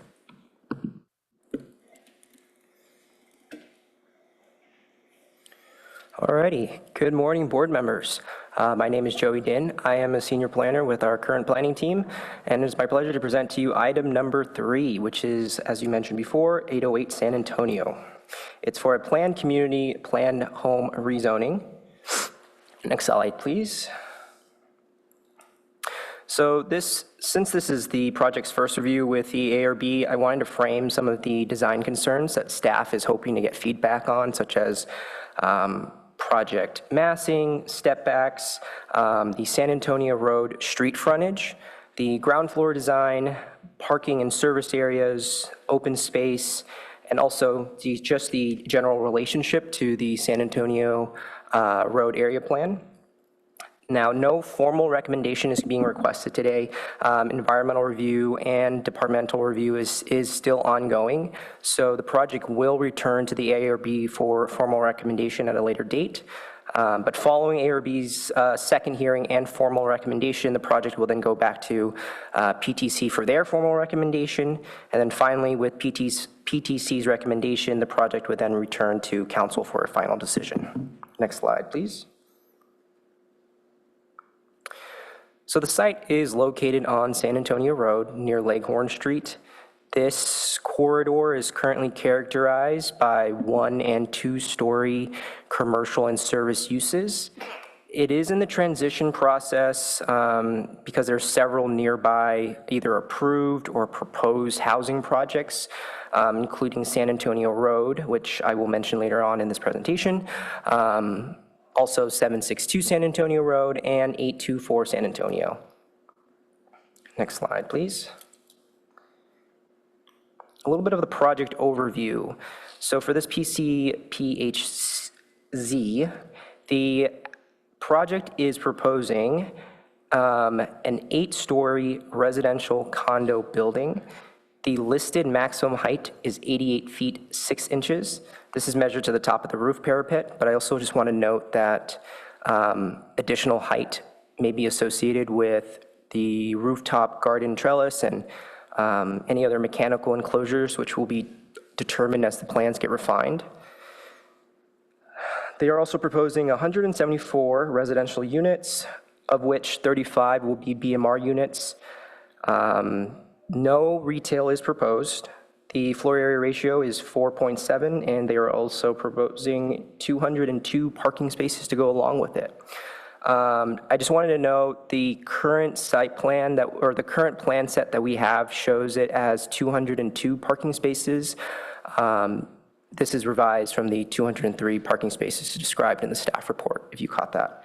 I also just wanted to compare it to the previously approved PC, which was, a 5-story, much lower building. So essentially the project is now taller, denser, and no longer includes the previously approved commercial space. Last note is a separate vesting tentative map is going to be required to merge and redivide the lot. Next slide, please.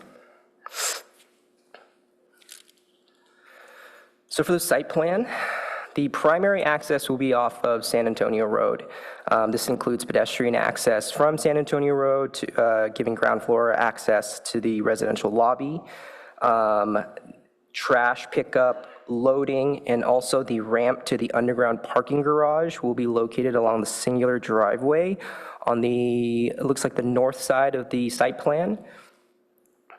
Now, the current proposal maintains a 24-foot special setback along that San Antonio Road frontage. This is really going to preserve any future multimodal improvements being studied through the San Antonio Road area plan.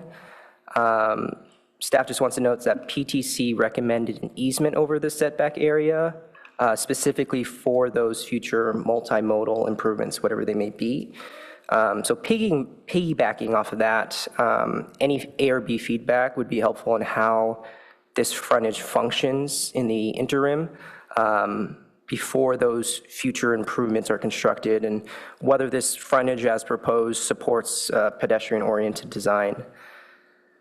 The duckout in the staff report, or the rolled curb as proposed is shown here, is proposed for emergency vehicle and fire access, but this remains to be under fire department review. Again, on the commercial space, the current proposal removed that. The previously approved planned community included approximately 1,000 square feet of ground floor retail. Now, this change was made after the council pre-screening to address concerns about right-of-way usage for project-serving operations, such as trash pickup or loading. During PTC's discussion, there was generally expressed support for having that trash service on site, even at the expense of the retail. Next slide, please. So the San Antonio Road Area Plan is not yet adopted. So it's not yet the adopted regulatory standard for the project, but this site is within that plan area. So the future corridor vision will be relevant to any feedback that we get on the frontage design, such as for the special setback and any multimodal improvements. The plan is expected to head to council in June. Staff is looking for a recommendation on what the core scenario for the area plan will be. Now, there were many options presented in this draft plan, and based on all the feedback that we received through prior study sessions, staff is developing a recommendation for council consideration for this June meeting. But the staff recommended option will likely include potentially a 90-foot maximum height along the southern side of San Antonio Road, so along the same side as all these residential projects. Bike pedestrian improvements are also anticipated primarily within the existing right-of-way measurements, also on the same side, so along that southern side of San Antonio Road. And then recommending that neighborhoods serving retail be only located in specific areas such as the North Fabian area or the CTI neighborhood, so not this site specifically. Next slide, please. So these are the site plans showing the basement levels for the below grade parking. The project is proposing 202 parking spaces where 275 spaces is typically required. This roughly equates to a 27% reduction, or approximately 1.15 space per unit. They are also, all of the parking is going to be provided in this below grade automated parking lift system. Staff is still reviewing this parking system, including anticipated wait times, peak hour operations, and just how the system will be addressed in the TDM plan. Next slide, please. These are going to be the typical floor plans. The project includes a mix of studios, one-bedroom units, two-bedroom units, and three-bedroom units. About 58% of the proposed units are 2 to 3-bedroom units, which was a point of interest based on prior council feedback. Next slide, please. Now, I just wanted to note some of the typical upper-level floor plans. Since they did add 3 stories, the applicant also added common open space terraces on the 6th, 7th, and 8th levels. The open space will be provided through a combination of private balconies, courtyard areas, upper-level terraces, and the rooftop open space area, all of which will provide at least approximately 150 square feet of open space per unit. Next slide, please. So again, on the upper floor plans and the roof plan, staff is really seeking ARB feedback on whether these upper floor terraces and the rooftop area will provide usable common open space, and whether those areas will help reduce the perceived mass of the building. Next slide, please. So this is the front elevation. This is what you're going to be seeing off of San Antonio Road. So after PTC's initial feedback, the applicant revised the plans to include some additional upper level step backs and articulation along the street frontage. I also want to note that the garage entrance currently shown on the plan, so on this plan set, it's on the lower left-hand corner. It's going to be most likely going to need to be taller to accommodate access and clearance for typical garbage truck pickup and trash service. This was noted at PTC, and the applicant is aware. They've already confirmed that they will be updating this on future plans. But for the proposed materials, the applicant is proposing a mix of fiber cement panels, decorative metal panels, metal siding panels, metal trim, aluminum windows, and exterior glazing. Next slide, please. So these are the rear and the side elevations along the eastern and northern side. The special requirements under Code Section 1838-150 doesn't currently apply because the project site is not within 150 feet of a residentially zoned property or another existing residential planned community district. And the reason why this is brought up is because the San Antonio Road project does have a pending application for a residential planned community planned home zone. So staff is also seeking ARB's feedback on whether what the proposed side and rear elevations should include any additional articulations, step backs, or any other privacy measures. Next slide, please. So now this side elevation, this is what's going to be facing that San Antonio Road project. These two projects are right next to each other, and they're both, I believe, they are both 8 stories. So this is pretty much what those two neighbors are going to be seeing. PTC did specifically request ARB's feedback on this side elevation. So there was a lot of concerns about privacy, the massing, and then also the transition to San Antonio Road. 788 San Antonio Road, I apologize. Next slide, please.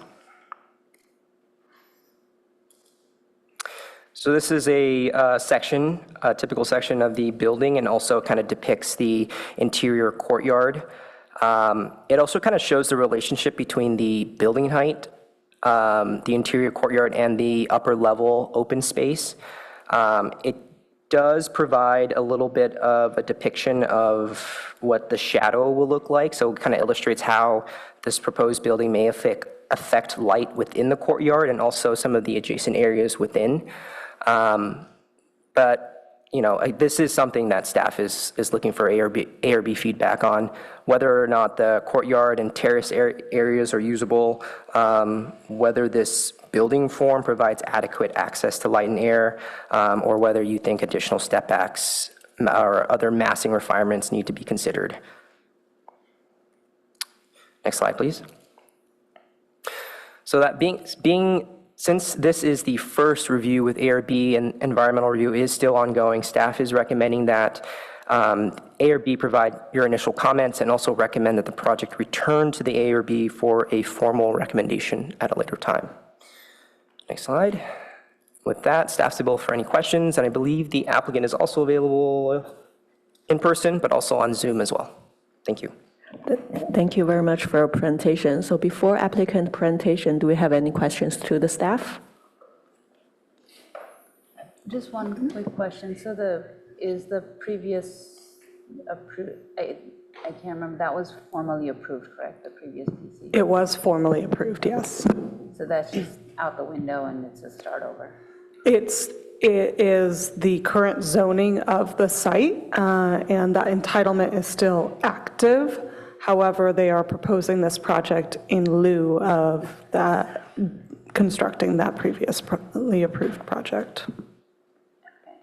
So it is, I guess, an option for them to go back to that until this is formally approved and replaces it for the same site, is that correct? Yes.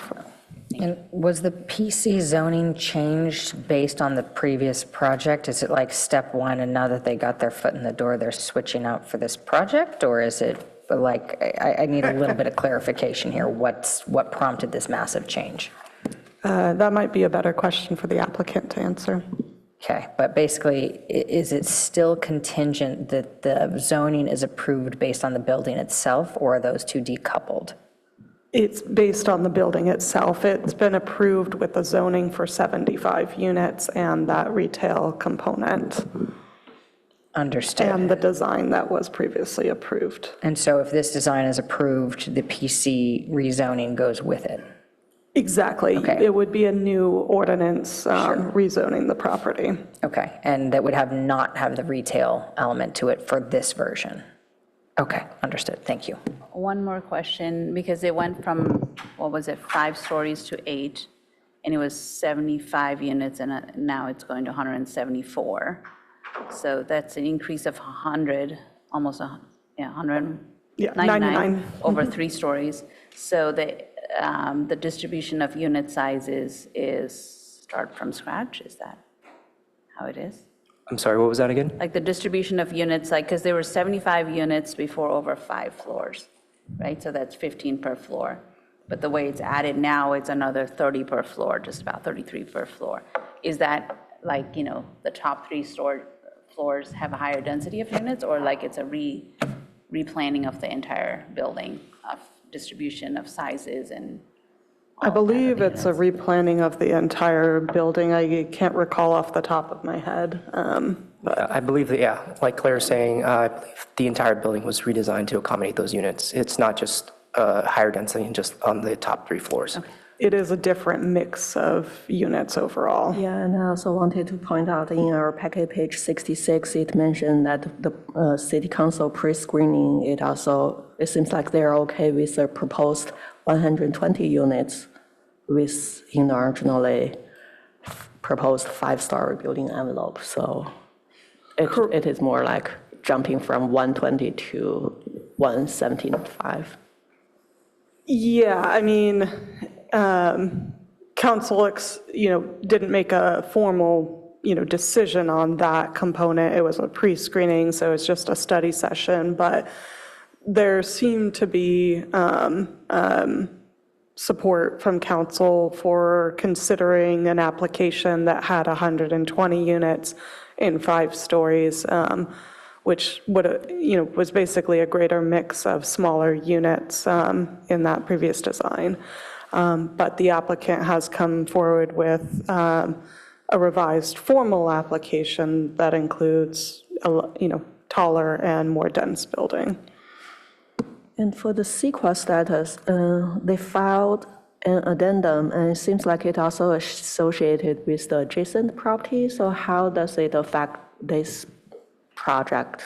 Yeah, so the EIR that was done for the original 788 San Antonio project also included a project-specific component of the 788 San Antonio project, but it also rezoned, that project also included adding the housing incentive program to the entire corridor. And so it also served as a programmatic EIR that evaluated 818 units along this corridor. And so for a number of these projects along this corridor, we are, doing addendums to that previously approved EIR to evaluate, the project-specific components. But overall, we've already evaluated 818 units along this corridor. Okay, thank you. Any additional questions? Yeah. On the drawings, the red dashed line, that's the absolute perimeter of the building. Is that including the setback, 25-foot setback? Yeah, okay, answered by the architect. Is there an FAR on this? I didn't note the zoning. Yeah, the proposed FAR is, 4.7, I believe. yeah, 4.7. To 1. So, Are you looking for the exact square footage of that? no, or- 4.7 is the Correct. number I was looking for. Yeah, so that, how does that match up to the zone on El Camino? Yeah, the El Camino Real focus area allows for a 4.0 floor area ratio. 4.0? 4.0. Yeah? So it's an increase in that? It would be Okay. an increase in comparison to that, Okay. yes. Uh-huh. Okay, just thinking about that relative to the size of the building or whatever. Yeah, so the parking as shown is all within, within the setback on this one here. Correct, they wouldn't encroach into the setback at all. That's good, okay, thanks.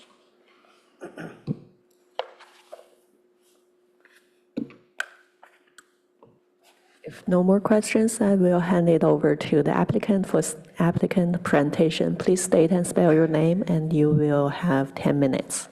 Thank you.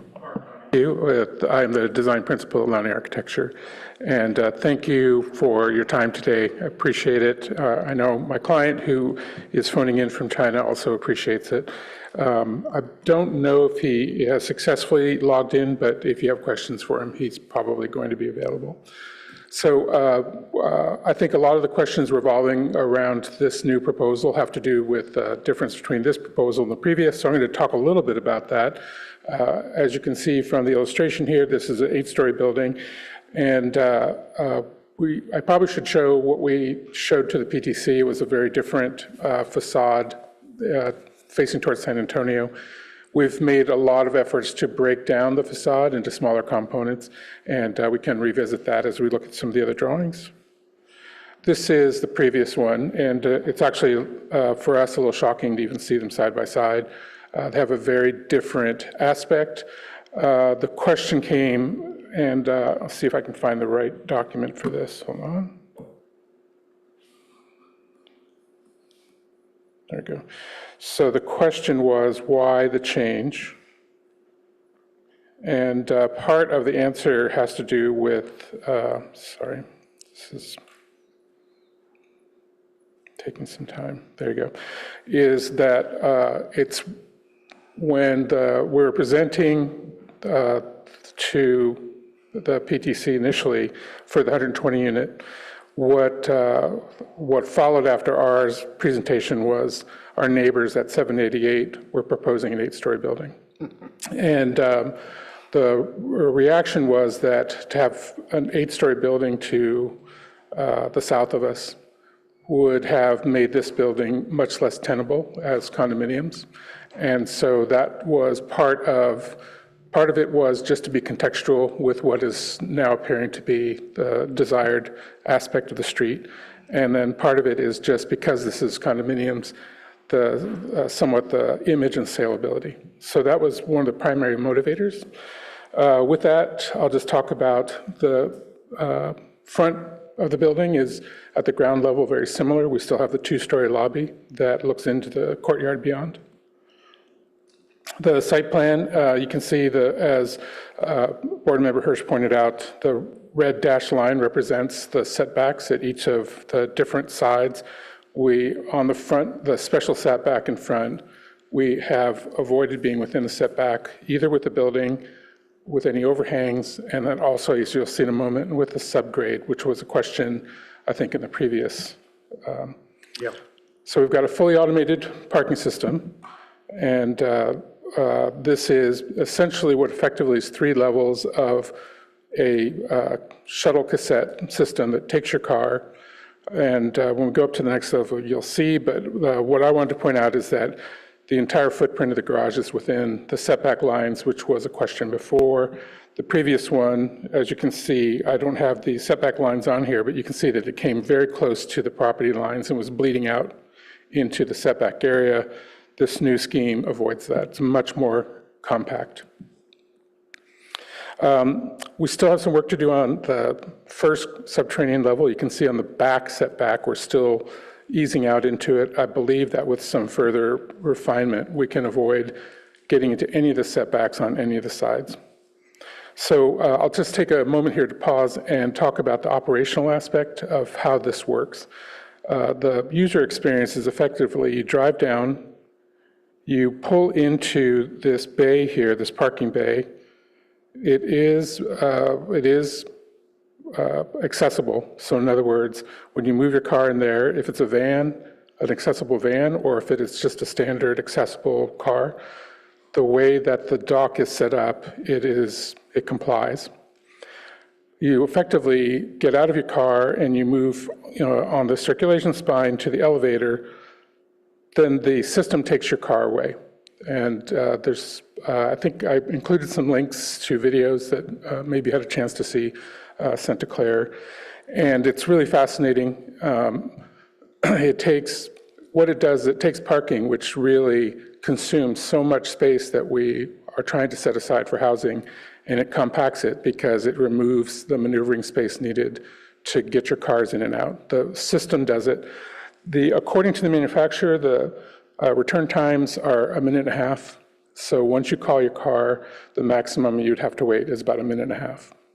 And then what it does is that it delivers your car so that it's facing out of the portal here. So you get in and you just drive up. So all of the maneuvering is taken care of by the system. And this is the old footprint. You can see that both on the back property line and on the front, the setback, we were over the setback line, which we've now been able to avoid. I think the other big feature, and we spent a lot of time discussing this during the last round, was the trash element of having it in the basement.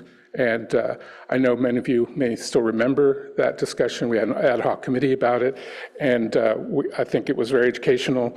With the additional density, it was really imperative that the trash operations move to the ground level, to the front.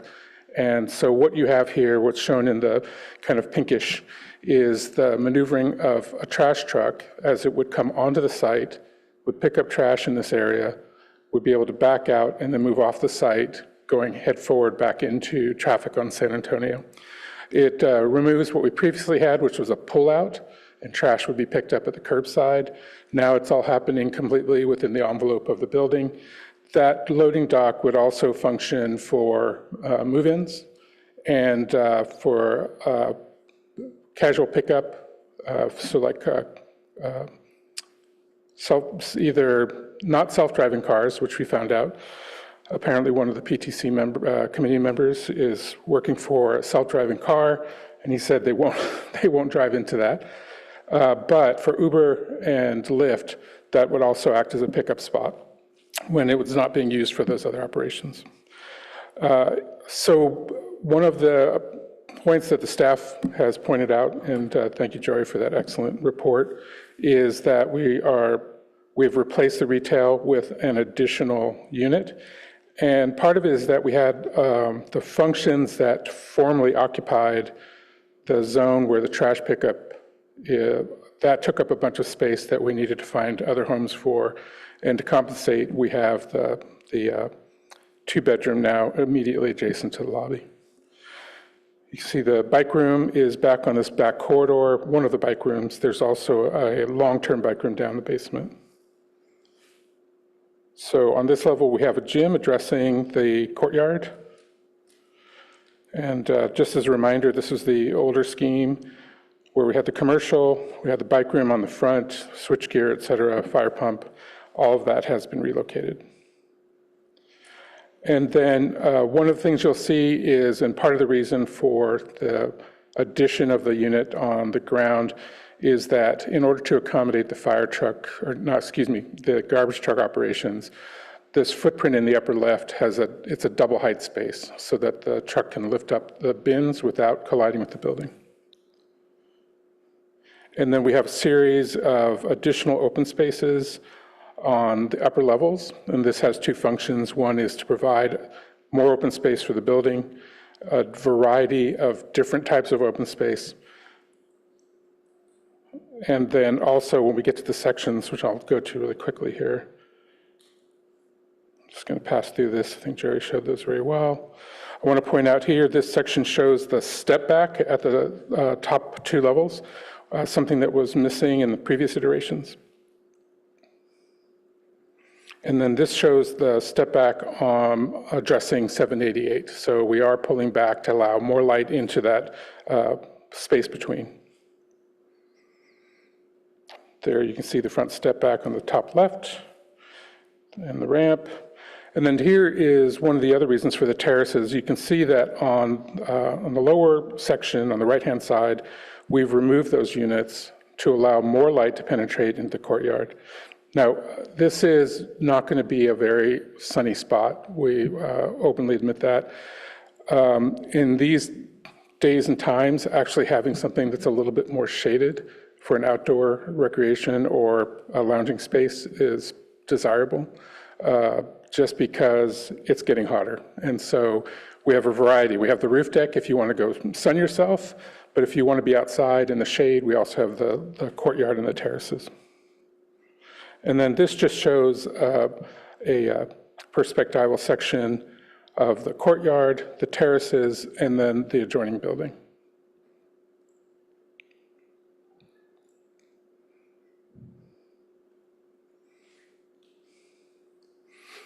And then the material palette is effectively the same as we had for the previous version, and I've included it here for reference. All right, that concludes. I know that I got a note from Claire that there were questions for the landscape architect. Unfortunately, Claire, they were not able to make this meeting time. But if there are additional questions, I can pass them along. Okay, that is happy to answer any questions or go back to any of the illustrations for clarity. Okay, thank you very much for your presentation. Before questions to the applicant, we will open it to public comments. Do we have any public comments for this project? Through the chair, at the moment, we have 1 request to speak, and if there's any members of the public, we have 2 requests to speak. Our first public commenter is Herb B. So I'll invite Herb to the podium. Thank you. You will have 3 minutes to talk. Thank you, Chair Chan. This project has been introduced to you as a planned community, planned home zoning project, but there is no such thing in the zoning code for planned home zoning. The planned community zone district regulations are for site-specific projects, and the planned home zone alleged regulations are really general regulations, the kinds that you would find in a general zoning district. There are 2 ways to enact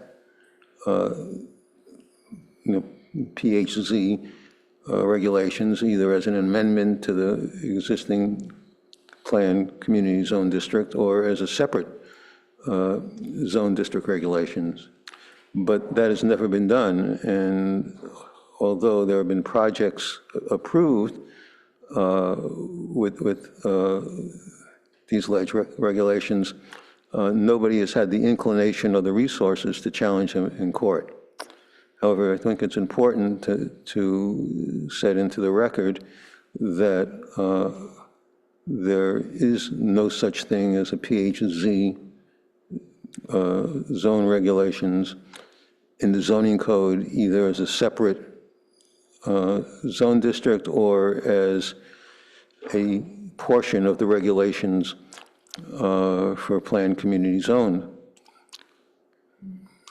district. And that at some point, somebody may decide that that should be challenged, and that would put whichever project happens to be challenged at risk of going forward. In this particular case, from what I've heard of your questions, that there's already some other project approved at this location, and maybe that will be considered in place and not challengeable, but certainly this one in its current state, since it's applying for a zone change as part of the project, would be subject to legal challenge if someone chooses to do it for the reasons that I stated now and that are also described in the letter that I submitted by email to you. That's part of the administrative record. Thank you. And then I did want to offer Chris B. a chance to speak. He put his hands down on Zoom. Chris B., if you did want to speak to this item, I just wanted to offer you that opportunity once again. Okay, Chris B., you may now speak.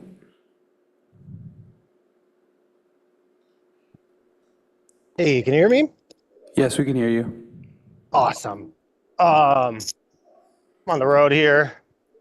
Might be a little more discombobulated than usual, but I live across the street from this development, and so it's very important to me that it be an interactable piece of land that the community can walk by and kind of, maybe there's some grass or some trees or something nice. If it's just a big building, you're walking around, it's really not an enjoyable experience at all. And besides the, aesthetic part of that, it's really not a healthy thing to be around, which you really don't want to do.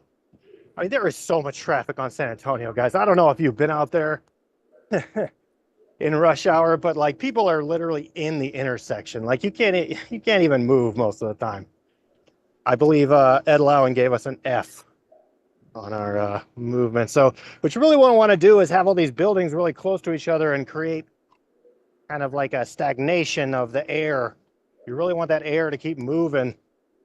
Otherwise, people are going to be breathing very toxic chemicals. It's really not appropriate to put a huge building here. It's very close to the bay, and so it will sink. This is a problem all across the nation and all across the world, that people are just not thinking about these sort of things. And large buildings are sinking, and it's going to be a problem. And I was reading that New Orleans is going to experience about 7 feet of sea level rise very soon, and much of the city will be underwater.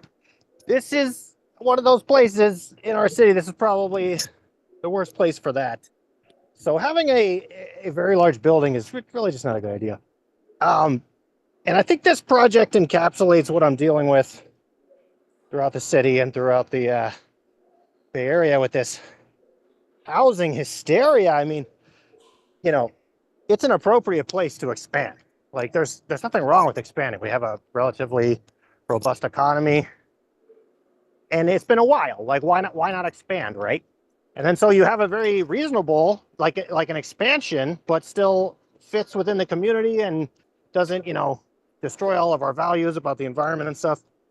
And then for some reason, there's just some very loud voices and some very, something's going on with people where they're like, no, we need to build as much as we possibly can. Like, let's just build as many units as possible. And it's like, that's just, like, what's the point of that? It's not worth it.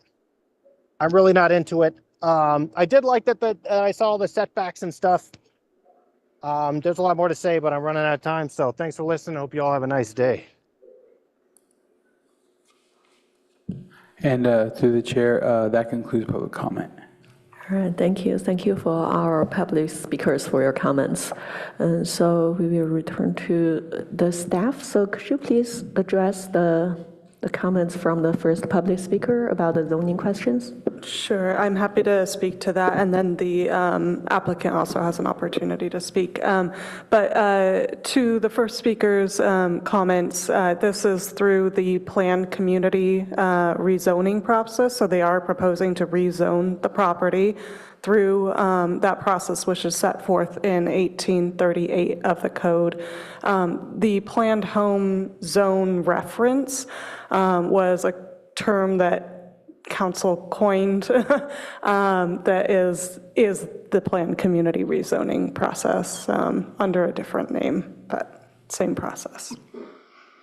Okay, thank you. To the applicant, you will have 10 minutes rebuttal. So if you want to speak anything or respond any public concerns, questions, it's time for you to do it. Okay, thank you. So now back to the board. Do we have any questions to the applicant? Who want to start? Well, I have one. Have you seen the parking operation working somewhere? They have several installations, actually, and as I said earlier, happy to share a video. It's actually fascinating to watch. This is a company that started out in Manhattan, and as you know from your experience there, land is at a premium.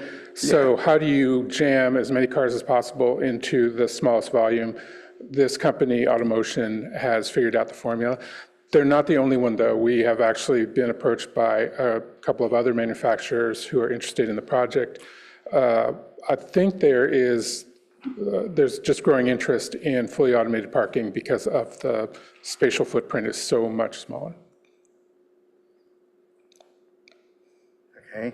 Just want to jump in here. So may I know how long the video it is? Is it possible to share if it's not too long? So that I think everybody had questions about how the garage working. It's about 2 minutes. Are we allowed to share? Are we allowed to share that?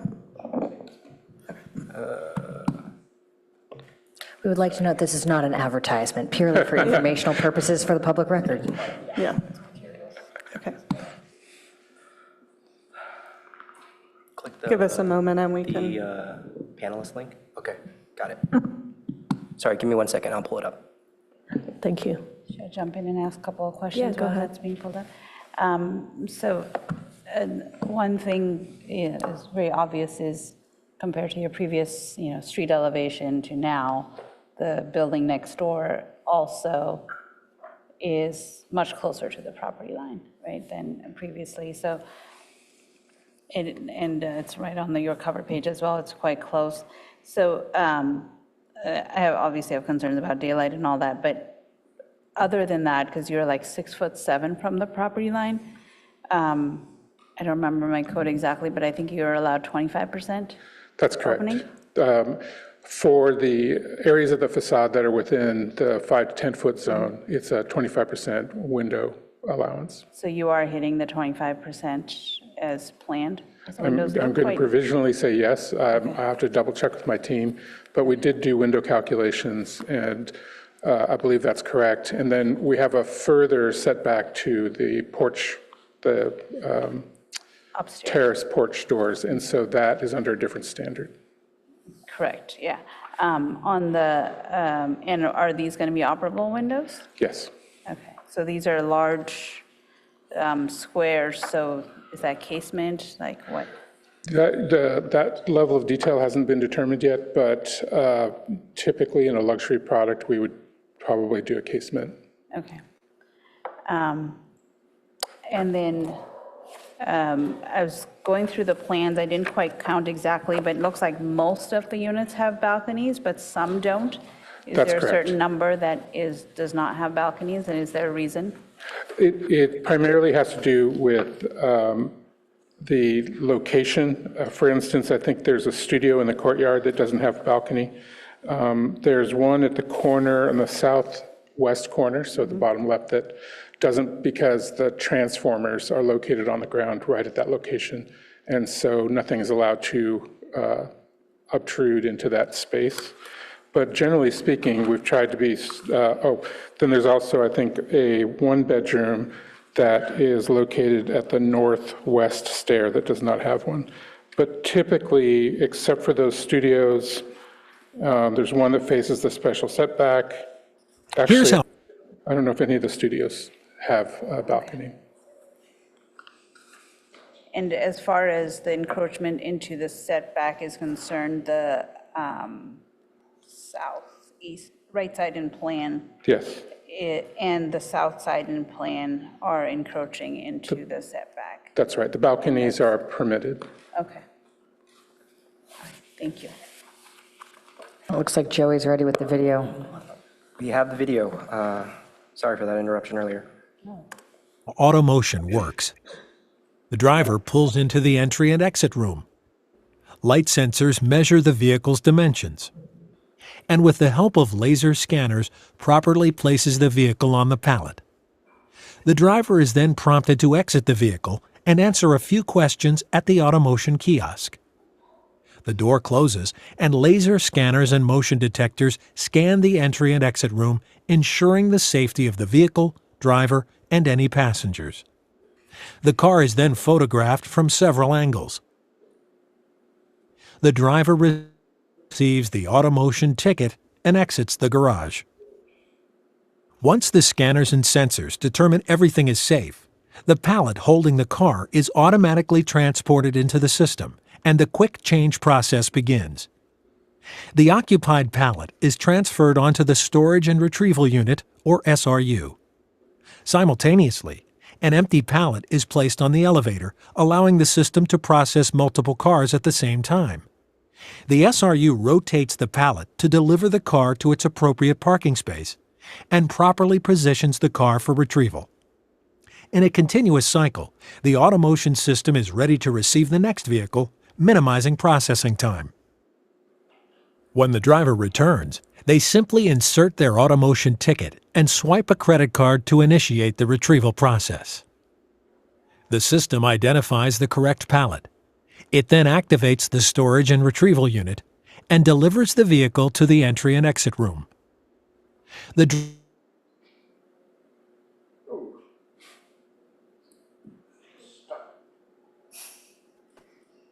Sorry, technical difficulties. Give me 1 second. I mean, I do feel like we all get it from there. The driver's then able to leave by driving forward. 2 minutes without anyone ever having touched it. AutoMotion parking systems. Park, swipe, leave. And then the primary difference, of course, is that you wouldn't be paying, you would just be swiping your resident card if you have a parking space. Now, I do have to ask, based on the quality of the video and the year of the car in there, how long has this system been in operation for? I would have to find out for you. It's been... It looks like less than a current vehicle in the commercial, so I'm curious if this has been around for a decade or so. I think that's about right. Okay. 7 to 10 years, but I can find out. Okay, thank you.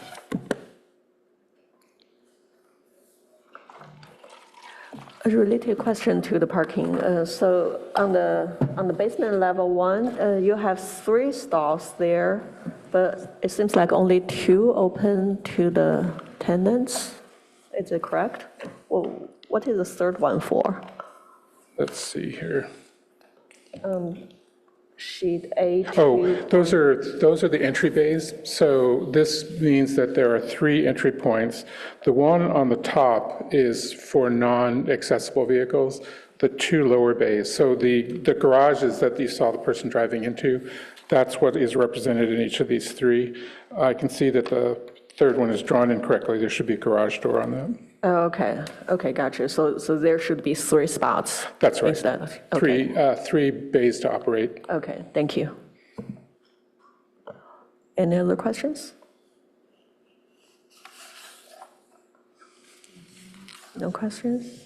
Or, yeah, so I have a question on the bike room accessible. So you also have a bike room on the level 1, basement level 1. So how do people get from the street to this biking storage? So the options are to drive your bicycle down the ramp, or to enter into the elevator that's located adjacent and to take it across the courtyard. And that's more of an operational question. I would turn to the owner to answer specifically what would be allowed, but those would be the 2 possibilities. Okay, thank you. And on the first level, can we turn on the first level floor plan, sheet A 2.1 on the screen?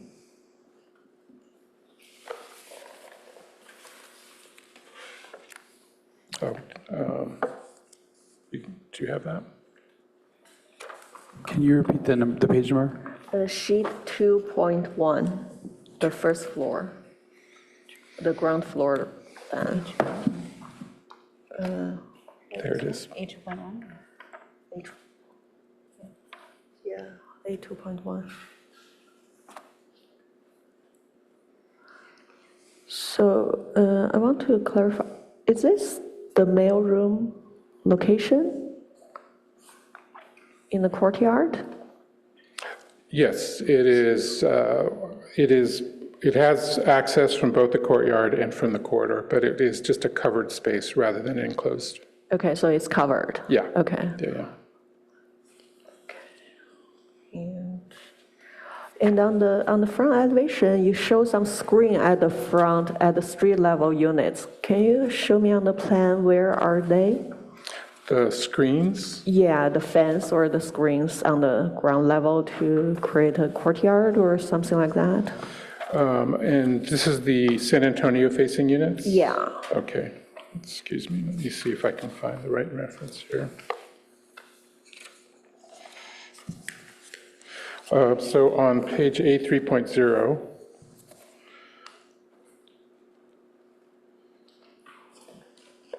on drawing 1, which is the top drawing, you'll see that there are 2 screened-in enclosures, and those would be for those units. Okay, so if we are back to the ground level floor plan, are they projected into the setback or it's? No, it's right up along the setback line. Okay, thank you. I don't have any other questions at this moment. I have one question, if we can go back to the first floor plan. I meant to ask this earlier. So if we look at A2.1, there, and I think, Joe, you were trying to explain this earlier, this crosshatch in gray is fire access? Proposed fire access. Okay. So the challenge with the special setback is that ladder access cannot occur from the street, it's too far away. What we were proposing, this of course has not been decided, we're still working with the planning department and fire, is at the southern end where the number 18 is, we would have a rolled curb so that fire trucks could make it up onto that surface. And we would ensure that the surface can support the required weight, 75,000 pounds, and then they could fight the fire from within a special setback zone. And then when they left, they could use the driveway. Okay, because if I go to the landscape plan on L1,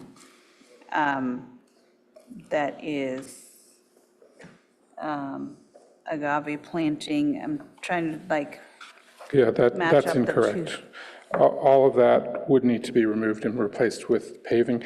The direction we got for the special setback zone is not to have anything permanent.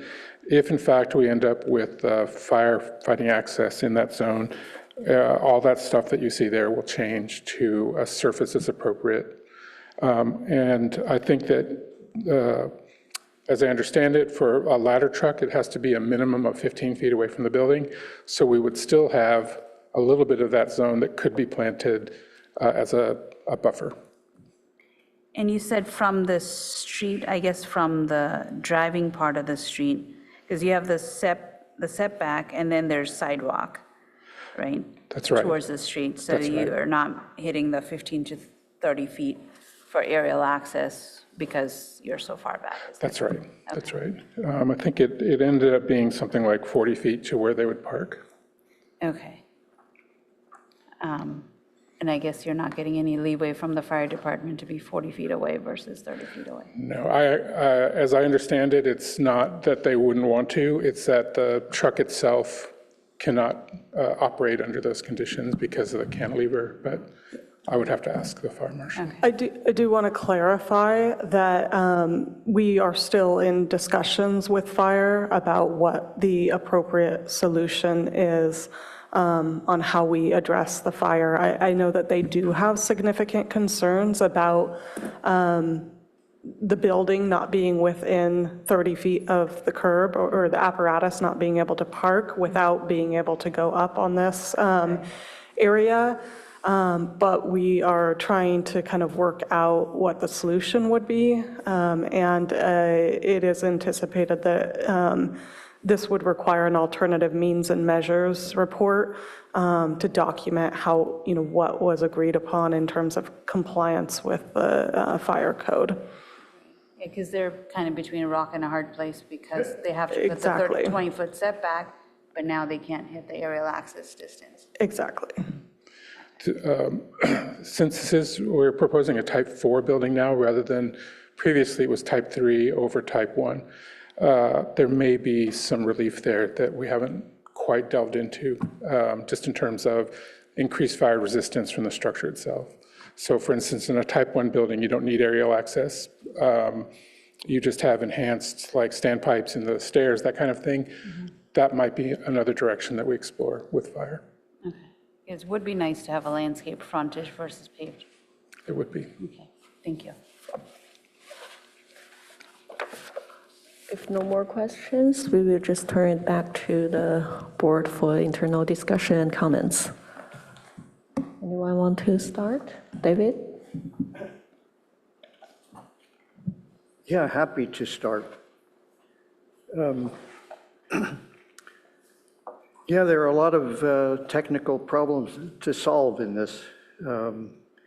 It's become quite a substantially more complex project, but I'm really, really pleased with a number of things. You know I'm pleased with the garbage. We'll have our little common laugh on that one. Of course, it means you're using private haulers instead of the city, I guess, then, huh, for this? Is that what allows you to do this? Actually, the maneuvering requirements came directly from what is the name? I'm sorry, Keep It Green, no. What is the trash? Trash people. The trash people, or whatever. I knew there was green in there. Yeah, so. Their regulations. That's right. Their recommendations on the apparatus and the clearances. So they can handle it then? As we understand it. Yeah, good, great. Well, it's just terrific to get all that stuff out of the front of the building. And then the second part of this is the access and the way in which it works. I think, this is a prototype for the street itself somehow. And I hope planning is looking at all the buildings along here, because now it clears up the issue of the 25-foot setback and the building extending out into the court, into that space, and all kinds of other things. And I'm really impressed with that, because it's opposed to the comment we heard from the phone, it's kind of an answer to a busy street that will now have some real access. And so there'll be a lot, besides, we haven't said anything about the delivery and so on, automatic cars, coming into the space. They'll have to figure it out too. But that's a real improvement for San Antonio Road. And look to, hopefully, maybe other people will pick up on that idea, But we lose the idea of landscaping, and it becomes a little more difficult with the bike path, et cetera, on the street too. However, I hope that there's some ways in which everything can be put into this package of what happens in the 25-foot setback. So it really solves in San Antonio Road. So in terms of the lobby, I would like to ask I did forget to ask here, the clubhouse, what is the clubhouse? Effectively, it is a lounge in the lobby space. And I think the term is maybe slightly misleading, but it's just a lounge space. A lounge space. So, my opinion is that you don't need it here. This is really taking up space in what is really a very nice entryway into a much larger building, and the object is to get the people in and get them to their apartment somehow. And then there's waiting space for pickup or whatever, and that could happen within this lobby. And with even floating furniture would just work fine in that space. It's a wonderful space, and you're kind of cutting it in half with this separate lounge area. I just don't see the sense of it there. However, a clubhouse seems like a good idea somewhere else. I don't know if it's possible to stick it on the roof in the corner, in the southeast corner of the building up there, where it would be easily accessible, and then you could relate it to other functions on that. Now does that further create a problem with the height of the building? Is there some way in which you can zone an exception for a clubhouse on the roof? Just seems like a good idea, fit the functions. You know, I don't know how you would do that, Claire, with the zoning. Is it possible? Say that one more time. That you could just allow for a clubhouse on this roof structure where there's a landscaped area and people are going to be up there, you know, and it's a great space for a clubhouse. Are you speaking to a public clubhouse or just a private? Private to this building. Certainly they can propose something along those lines, but I can't recall. I can't recall how that would affect the height, I suppose, of the building. Yeah, because, you know, on the upper floor, I mean, it would be changing around how you were designing unless you were adding another floor. I don't know that there would be support for adding another floor, if that's what you're asking. Well, I'm asking for one minimal exception, a kind of a room up there for community use that allows the rooftop to be used for people who might want to have a room like this. It seems like a kind of a room that would be very useful on the roof.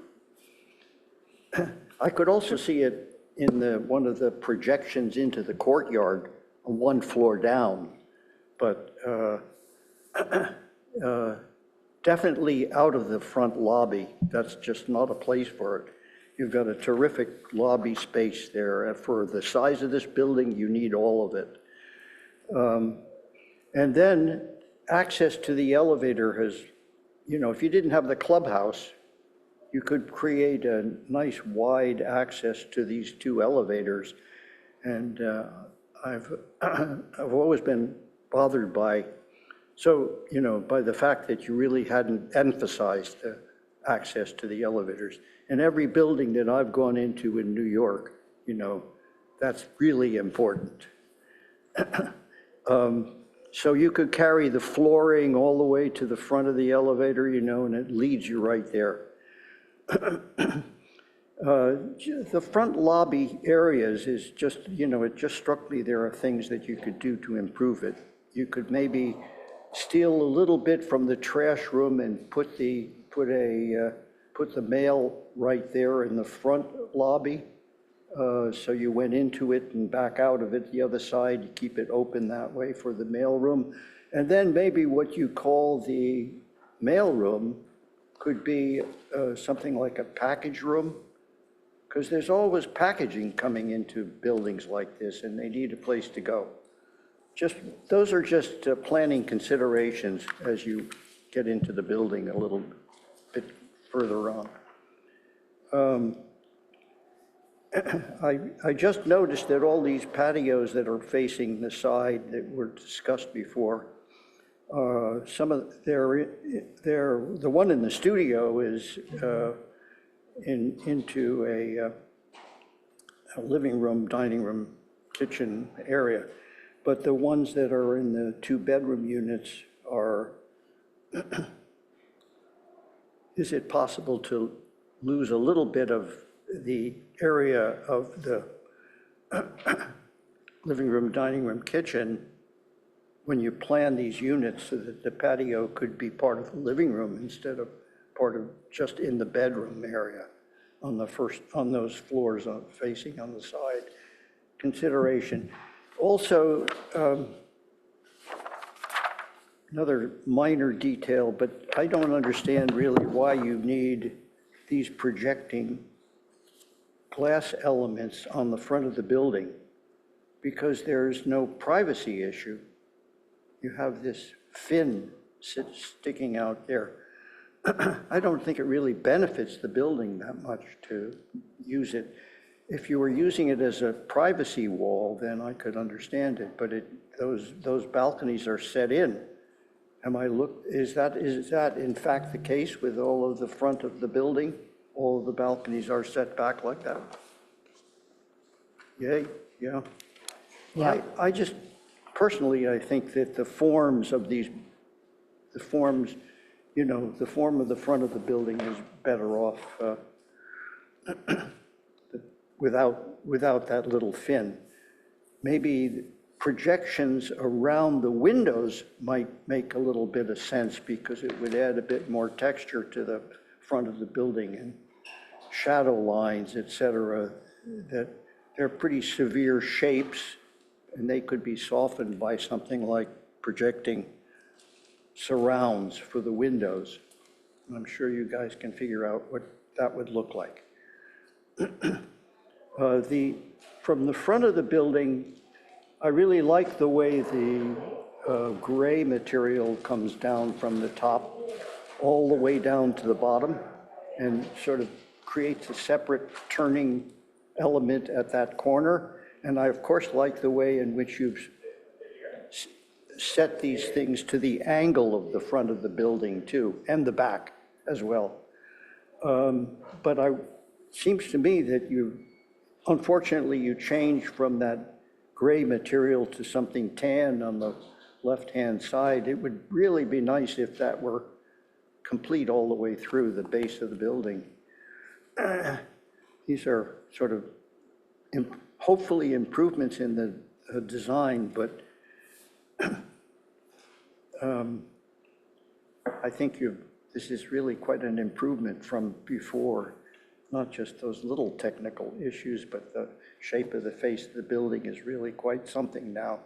And it seems to me that it sets up, again, a principle for the whole street here, because the scale is brought down to something very reasonable here and separated by its shapes. It's terrific. It's really doing a good job. I think you should consider in all of your public spaces, maybe except for even if you had a little, on the roof too, toilets. If you're going to go to these community spaces, and your room happens to be on the other side of the building, your apartment, it's a hell of a way to go, to have to go all the way back there. So think about that. Think about that possibility. The back of the building, I get a little confused about. Maybe you wouldn't need some of the balconies and you wouldn't have all of the privacy issues. You could reduce them somewhat, the units themselves. The number of balconies in the back, where they're balcony next to balcony, seems like a overkill, and so some of them might not have balconies. Or you rearrange those balconies in some way so that they don't interfere with each other. But the balcony, for the back of the building needs those, either it needs the privacy or it needs some rethinking as to your use of the balconies where you have them.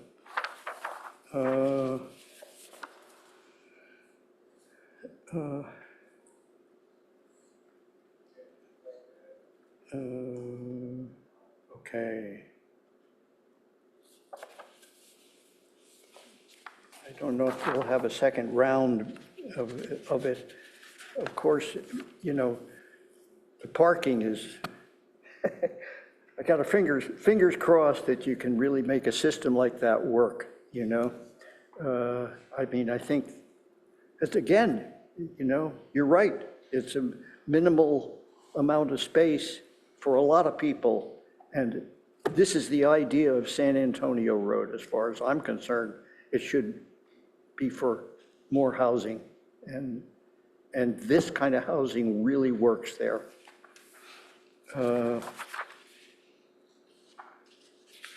See if I have any. Well, I'll let somebody else start jabbering like me. And I'll happily jump in next if that's all right. And I admit I am a lot less favorable on this project than David seems to be. So David and I like to knock heads.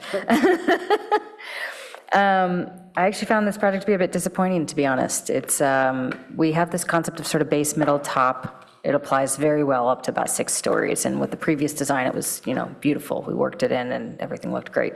This feels like it was just sort of extruded. And when you do that, it loses some of the beauty of the relationships and the proportions, right? It feels like there's just sort of this extra big white chunk in the middle, and then there's this thing on the top, and it lost some of its elegance in my mind.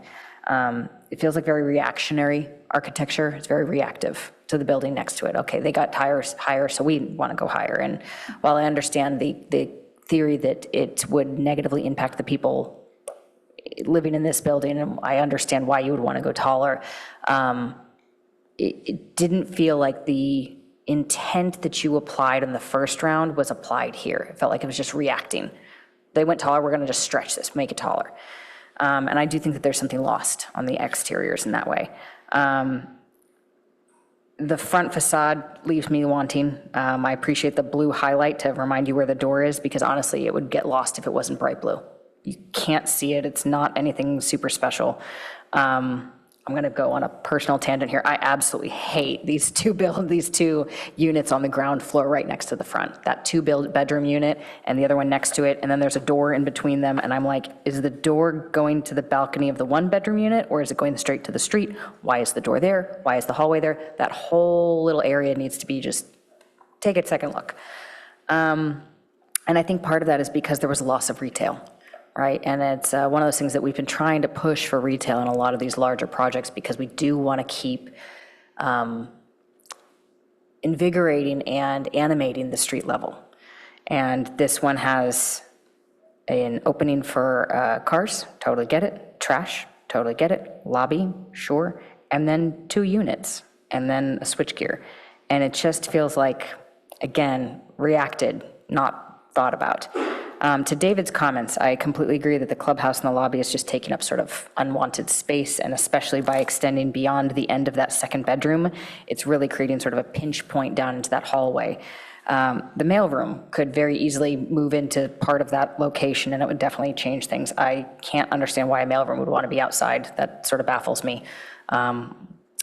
I'm wondering if this idea of, David brought up a clubhouse as well, which I actually fully support. I think it's a great idea, and especially with a large building like this, having at least one community space to gather is a great idea. So again, I understand that we can't necessarily tell you what to do, but these would be my suggestions, right? That 2nd bedroom, that 2-bedroom unit right next to the front lobby, that could be a clubhouse. It could, orient towards the lobby. It's right across from the elevators. It could walk across the hallway into that open space. There's a lot of potential there. Having a 2-bedroom unit right there just logically doesn't do it for me. The 1-bedroom unit, maybe if you kept the ground floor really shaded properly and went through the columns and something like that, you could make that work. But this 2-bedroom unit is really needs some help. I appreciate the efforts for the balconies. Everybody having an exterior balcony, they're not always perfect, and sometimes they're off of a bedroom instead of the main space, like David commented, and that's still better than nothing. To City Council's comment on this southern facade plan at the bottom of the sheet, where it will be facing the next door neighbor who is sort of instigating this whole height increase to begin with. It's just sort of a lackluster facade there, but is there anything wrong with it per se? No. Is there anything that facade is going to be able to accomplish without major overhaul? No. You're going to have privacy issues staring at the building next door. It just is. That's going to be what it is. And in high-density residential, there's some things that we just sort of accept. Now, as a 10-foot buffer, like if you've got 5 feet on your side and they have 5 feet on their side, is 10 feet enough to do privacy? Probably not if the next building lines their windows up directly across from yours, right? So in those cases, the best bet that we can ask for on either one of your buildings is, can you angle the windows 15 degrees, right? We've talked about this with some other projects previously. Even a slight angling of those windows can help with privacy. Having them staggered and offset from each other can help with privacy, things like that. But again, knowing what's going in next door and being able to react to it is only beneficial if you're, trying to compare where their windows are versus yours and things like that. So I completely agree with David on the blue fins. I'm confused by them. They're on the north sides of the chunks of building that they're on, and they're sort of not providing shade because the units that are directly north of them are recessed balconies. So they just feel like they're going to be sort of a waste of time, effort, and money. Yes, they're adding some color, but looking at your facade, there's so many other opportunities to add color. I agree with the concept that metal fins sticking out from the windows, especially if they're angled to some extent. You've got some angles in this building, like dig into that, embrace that a bit. So doing angled metal fins at the windows could be beautiful, could add that bit of texture without necessarily needing these blue fins just sort of protruding off the facade. And then they would also provide sun shading as well. On the note of color, this is all repetitive gray, white, a little bit of beige here and there. And I understand the need for or the desire to add some blue. Maybe it's actually taking one of these white chunks and making that a whole different color. It would really break up the facade if it was like a white and then sort of a muted dusty blue and then something else. It would make this building feel less monotonous. So actually just changing the color of portions of the white, right, I think could actually go a long ways. I'm going to very briefly touch on the interior courtyard elevations. Thank you for providing them. The other project did not have those, and that was one of the things that I sort of had been wanting to see. And so I was very happy to see that they were on your project. Again, however, the interiors are just white, kind of top to bottom, especially on A4.4, section south, number 1 drawing. It's just white, top to bottom, right? It's very uniform. Same thing on the A4.3 drawing number 2, section east. Again, white top to bottom, right? And while the white will help with reflectivity and getting some of that sunlight to bounce around the inner courtyard, it's a great idea in that component. You've got such a better successful item on section west, number 1 on that same sheet, where you've got that brown texture coming in, and even the living wall is beautiful, right? So I'd say just give it a little bit more, give it another pass and a little bit more love. With the interior courtyard, I'm always a big fan of interior courtyards. I think they're great uses of space, and I appreciate your new terraces. I think that the new terraces are a great addition, and I love how sort of by layer you went there, level 6 being the largest, level 8 being the smallest. I would love to see level 7 maybe grow a little bit, and instead of being a match to 8, maybe it splits the difference between 7 and 8. Again, I'm sure you have a reason for why you put it where you put it, but just food for thought that maybe it's sort of 6 is the biggest, 7's the middle, and then 8 is the smallest. Roof plan is great. I love it when you guys do active use on that roof terrace. I think that's going to be a huge space for people to go and gather. Going to raise a very minor concern about a fire pit up there, whether that's attended or unattended or on a timer. So just knowing that there's a fire element on the rooftop, might want to just understand how to make sure that that's turned off remotely or set to some type of timer or something like that. I'm going to let this go to somebody else for the moment, but that's sort of my thoughts on this. I appreciate the amount of housing that this is going to put back into the city, and I appreciate your thoughtfulness in trying to move that forward. I just really would like it to have one more pass over it, so thanks very much. So I'll go next. Yeah, thank you for sharing this project. Similar comments to previous board members, so I won't go too far into it, but the first floor, the entry lobby, clubhouse, mailroom, redundant room, which in the landscape plan looks like another room. So it seems like there's some, plan resolution to happen in the first place. I think the mail, people get packages more than mail lately, so just making sure it's a room where there's space for packages instead of pass through into the open space. This doesn't make a whole lot of sense. I think to Kendra's point as well, that two-bedroom apartment, and then, that hallway to the exterior, because stair 2 needs direct access to the outside, that whole area needs some rethinking. I think the elevators and the stairs, if it actually faced the lobby, the elevator lobby is not essential. You can use smoke guard and a variety of other ways to not need an enclosed room.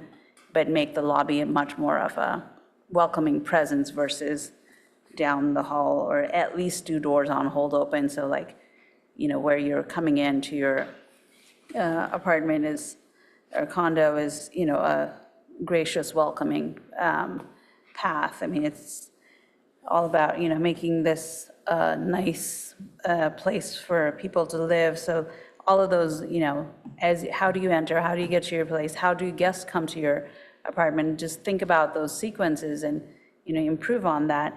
And on the same vein, like you have a donut circulation and you have this other elevator, also very useful, but then it's got doors and into the hallway. Again, use different, smoke prevention methods so that the circulation is very open, welcoming. You can find your apartment, not hit a dead end with a door.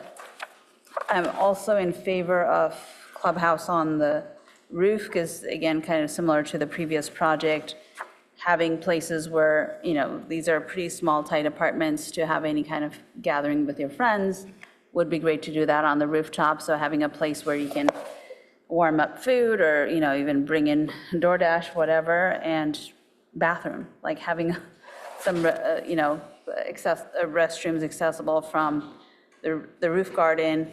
Same with the open space, the gym area on the first floor. If you're living on the 5th floor and you're gathering with your friends, like anybody needs some water, restroom, go to the 5th floor. That seems like a lot. So like, just make it a lot more pleasant place for people to live, and also welcome their friends and family. I think those are all important ways to make the living community attractive to people. Yeah, circulation. I think those are my key thoughts on this. Do not love the fins, but do like the idea of having color. Thank you. Well, thank you all. So, yeah, I agree. There is a huge improvement for the on-site trash pickup for this project. I think this set up a good example along the San Antonio corridor, and I think it not only solved the problem of on-site pickup, but also a huge improvement for the bike safety along the road, so that we don't need to staging the trash along the sidewalk and interrupt the bike route. I agree with my colleagues on the clubhouse lobby. I think it will be beneficial to open up the clubhouse, remove the walls, and have a more welcoming lobby. And also, I understand that I agree the two units facing the street are not desirable, but I also understand you lose some additional space on the second floor due to the on-site trash pickup. So I want to ask my colleagues, so what if they switch the 2-bedroom and 1-bedroom unit with the gym and have the gym to be street front? Do you think that would be a better solution? Or okay, yeah, I think maybe you can reconsider that route. And yeah, because of the on-site trash pickup, I think I'm okay with the expense of the retail. And also, I do appreciate the amenity space at different levels, the open space on the ground level and some terrace on different levels, and also the roof garden. You also provide different options between shaded area and one that is uncovered. So I think all of them are nice. And I do agree with the blue things on the street front. Although I think it's a good feature for this building, but I just don't understand how it works and what the purpose of that.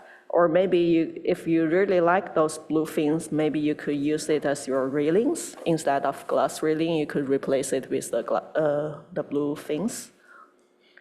And yeah, so on the south side, I know you want to keep the good size of the patios and balconies on the south side facing the adjacent development. I'm wondering whether you could push it back a little bit so that it will not be within the setback. it seems like the living room and the living room areas could be a little bit smaller, but we don't have the dimensions here, so I don't know. But if everything could be within the setback, it would be better. And that's all my comments for now. Any additional thoughts for this project? Sort of second time around, you know, you're kind of white projecting structures in the front. I think you could work with patterning, you know, consider some alternatives to, you know, some color added to those elements. You know, if for example, the window surrounds had created some shadow, and then there was patterning of your material, you know, it's an opportunity. You know, there's so many details that you've needed to solve here, but you're at a point in which you could play around with some patterning and make that work. I leave it open to you to think about that. I think that, yeah, there's a conflict on the ground floor with the elevator and the unit across. I don't know whether a clubhouse down there is a good idea. I think on the roof it's so much better. I would keep the unit, but work very hard on making access to that apartment not right off of that corridor somehow, you know, or a lobby into the apartment that creates a way of getting in there. But other than that, there was one area I thought about. You know, you have that, looked at the plan, the black area that's on the top very edge on the right-hand side of the elevation. There's only like a foot or a foot, if that could be accentuated a little bit more, I think it really needs some dimension at the top, that it's too tight right now to change material like that. So I think, take a look at that, just see what you could do. But I want to really say, once again, I think this building is a really nice scale for San Antonio Road. I would hope that other buildings wouldn't be too monolithic, because it's a very big building now, but really useful to have this number of units for the city. It's a plus for the city if you can make everything work. All right, thank you. So if no additional comments, do we want to go through the summary again, or just to make sure? So if you don't mind, could you please pull up on the screen?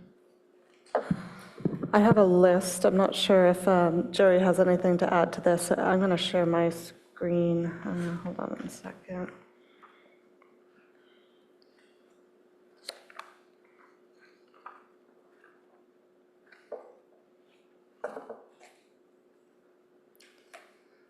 All right. So some of the things that I captured were: consider the location of the mailroom and bringing it closer to the project frontage, and reconsider the lobby design in general. Reconsider the location of the community room, including consideration of bringing it up adjacent to the rooftop open space. Concerns regarding the loss of retail and the ground floor unit design. The color along the main facade is very repetitive, and I think I was still kind of typing this out, but I think there were some general concerns about massing and proportionality. One suggestion was consider taking one of the large areas of white facade and making it a different color instead. Can I jump in there really quick? Yeah, that would be great. So really quick, the one bullet point above, concerns regarding the loss of retail and the ground floor unit design, I think that's two different bullet points. Okay. And I think that the retail, if I understand correctly, when they go to condos, it has to do with they can't if there's retail, it completely changes how they can sell these units, something like that. So understanding that just might be a moot point. But the ground floor units at the 1-bedroom and the 2-bedroom specifically on the front on San Antonio. So that we consider the ground floor unit designs facing San Antonio. So I would just be that specific about it. Does that sound good to everybody? Yeah. Oh, sorry. Go ahead. I was just gonna, I had a question about the retail because I think only one board member kind of raised that point. me. So should I, is that something? Okay. I'm sorry, I don't think that we really, any of us really felt that it was a big loss. It's me. It's, I get that. And also I do understand.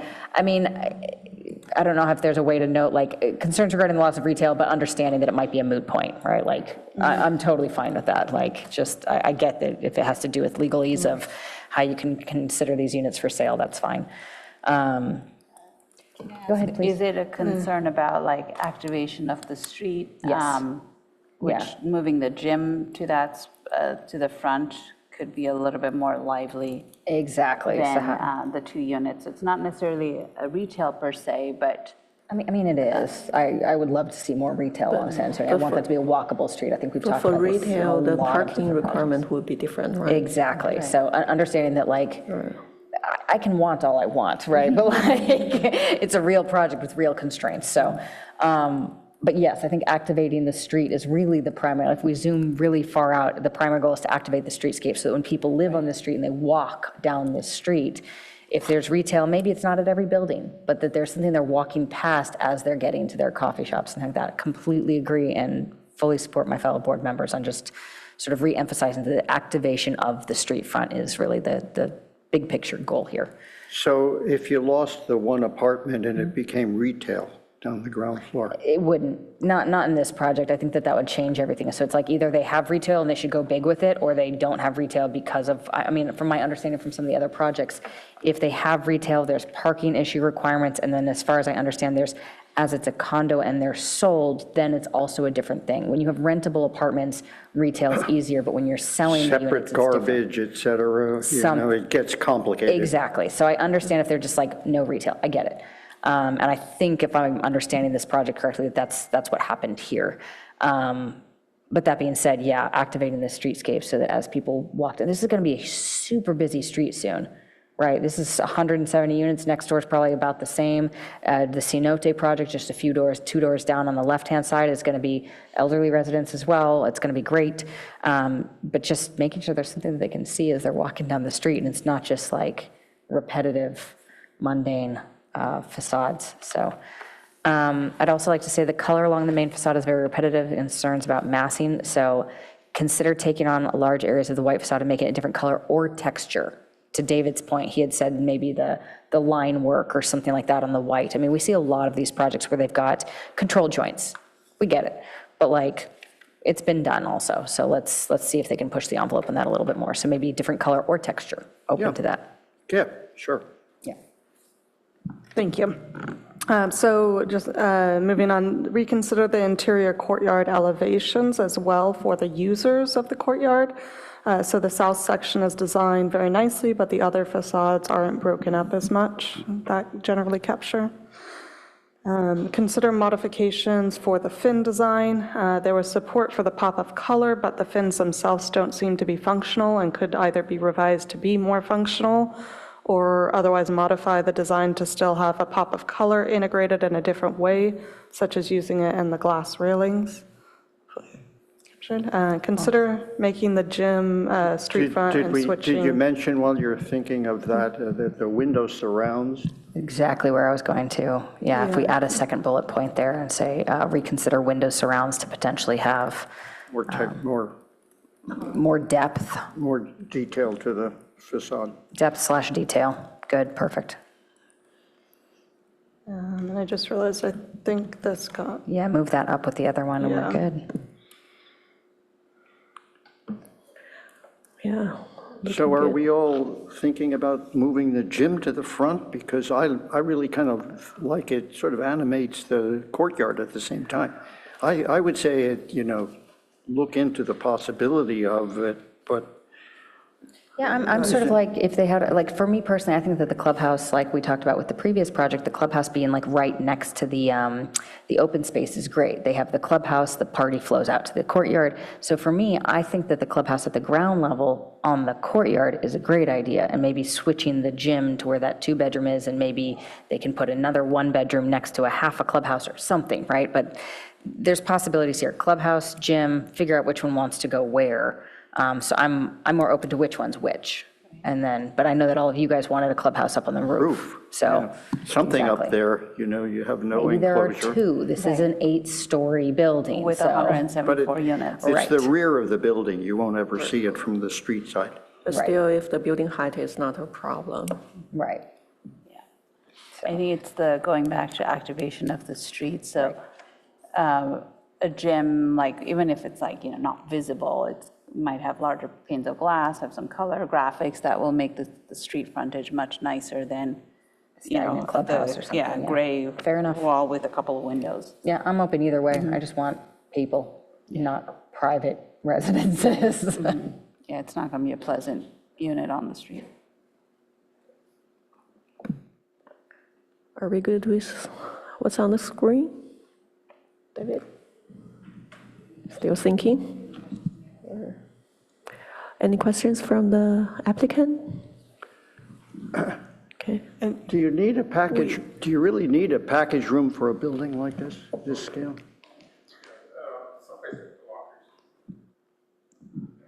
And Since there won't be a concierge, it's likely that it will be a package locker, and we're seeing more and more and more of those, so. Yeah, okay. Yeah, we can figure it out, though. I think there's plenty of space in the front to rearrange. Yeah. And we do need a recommendation to continue the project to a date uncertain. Okay.